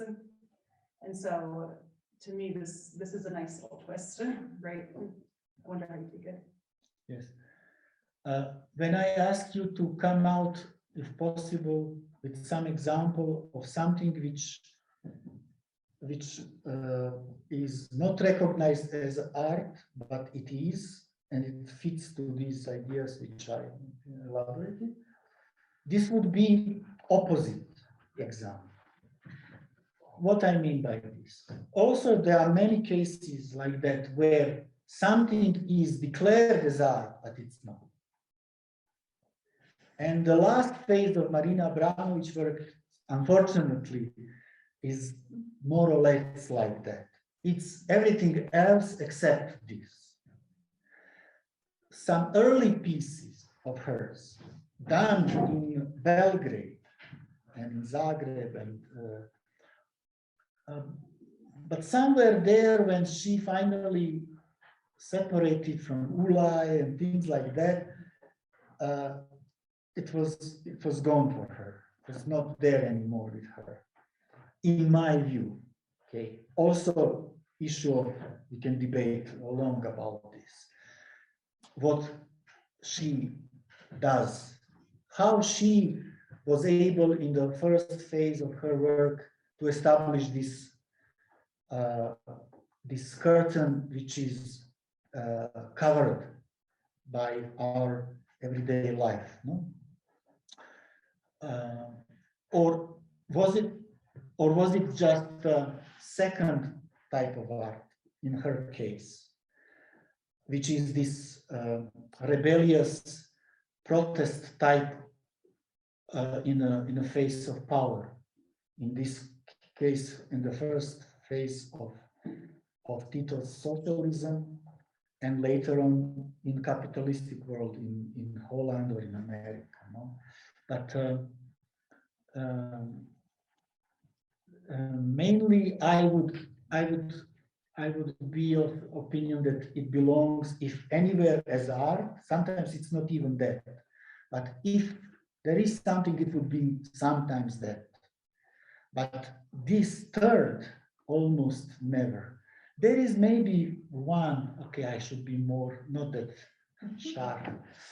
There is this piece with a arrow and how you bow between two of them. This is so tense piece, and everything is at stake there.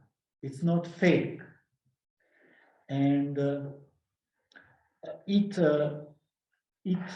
maybe is so intense that this what they risk there, with the range of risk involved, this range of risk invalidates some basic assumptions of the reality out of that art piece of theirs, no? Because we live in the world in which this type of danger we avoid, strongly avoid. This is one norm which we all share, contributing to this reality, no? They dare to question and put into question that piece, for example. Also, this reminds me, when we mentioned China, this meeting. Why? Because this is encounter. But for me, it ends empty.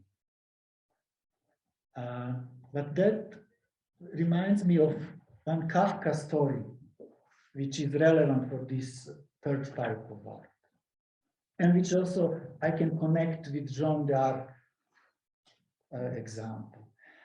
The story is a building of Chinese wall, and if you don't know the story, I will give you just very few moments which are relevant. It is built in a way that it's built part by part, with the empty space in between these parts, because it's so huge endeavor that it can never capture this endless limes or the border of the imperium. So the way the engineers propose to imperator, Chinese in this case, how to deal with this issue, they say, okay, we will do it in these separative installments. And then through generations and generations, because this is endless project, we will maybe once be able to do it fully. So the official topic of the story is to reveal the secret of why the wall was built in that way. But in the second part of the story, it's about the infinity of the imperium.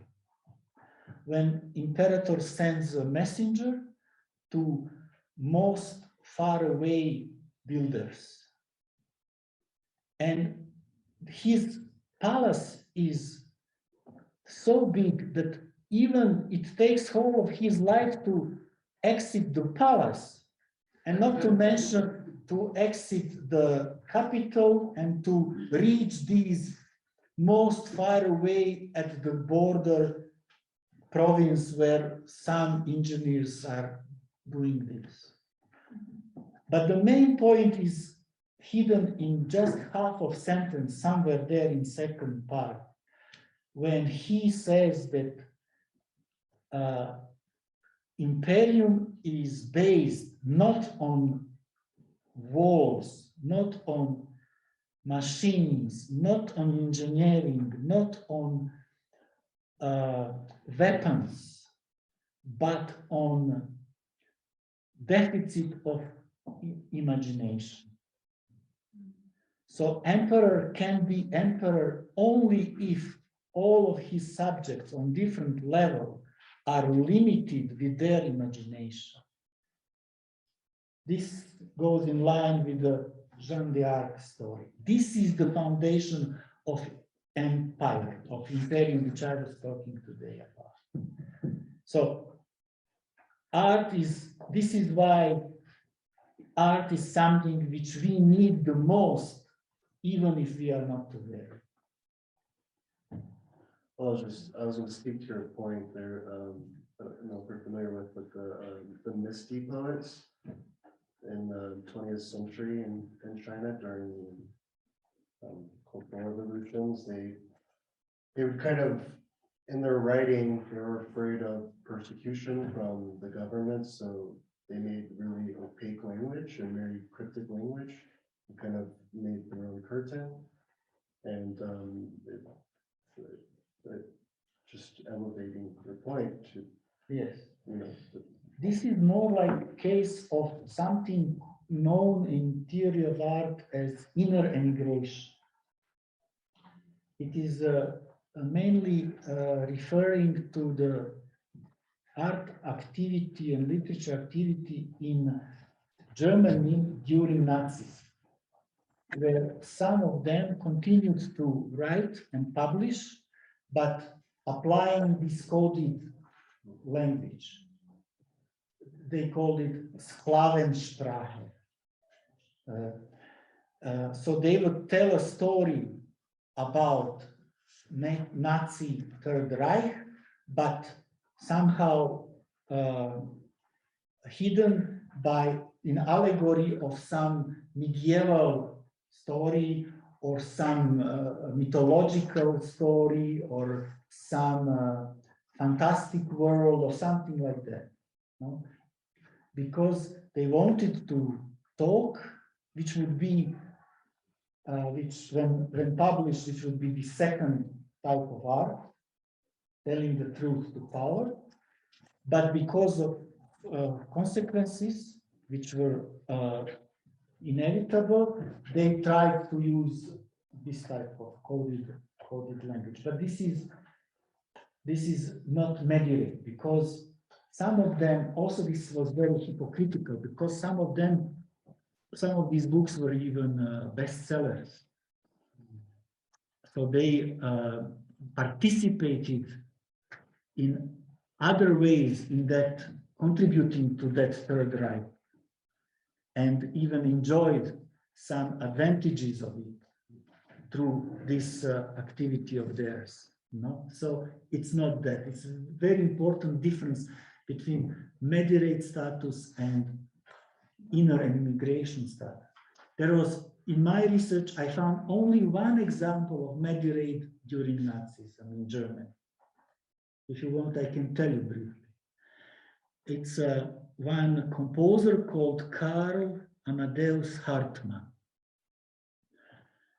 He was belonged to this avant-garde school, which referred to Vienna School of Atonal Music partly, and but also included some elements from jazz music and even ethnic music from Jewish tradition or Slavic tradition, which all of this was, of course, taboo for Nazis. No? But he was son of law of somebody who was highly integrated in the Third Reich imperium. And because of that personal connection, he was free of the consequence. And he was regularly invited to contribute his music to Berlin Opera House, German radio, things like that. And he was always refused. He would never allow his music to be performed publicly. And once, when the pressure was so high, he decided to collect all of his compositions, papers, put it in a box, metal box, went in Schwarzwald, in mountains, in the woods, dig a hole, put it there, covered, marked, and uncovered only after the end of the war.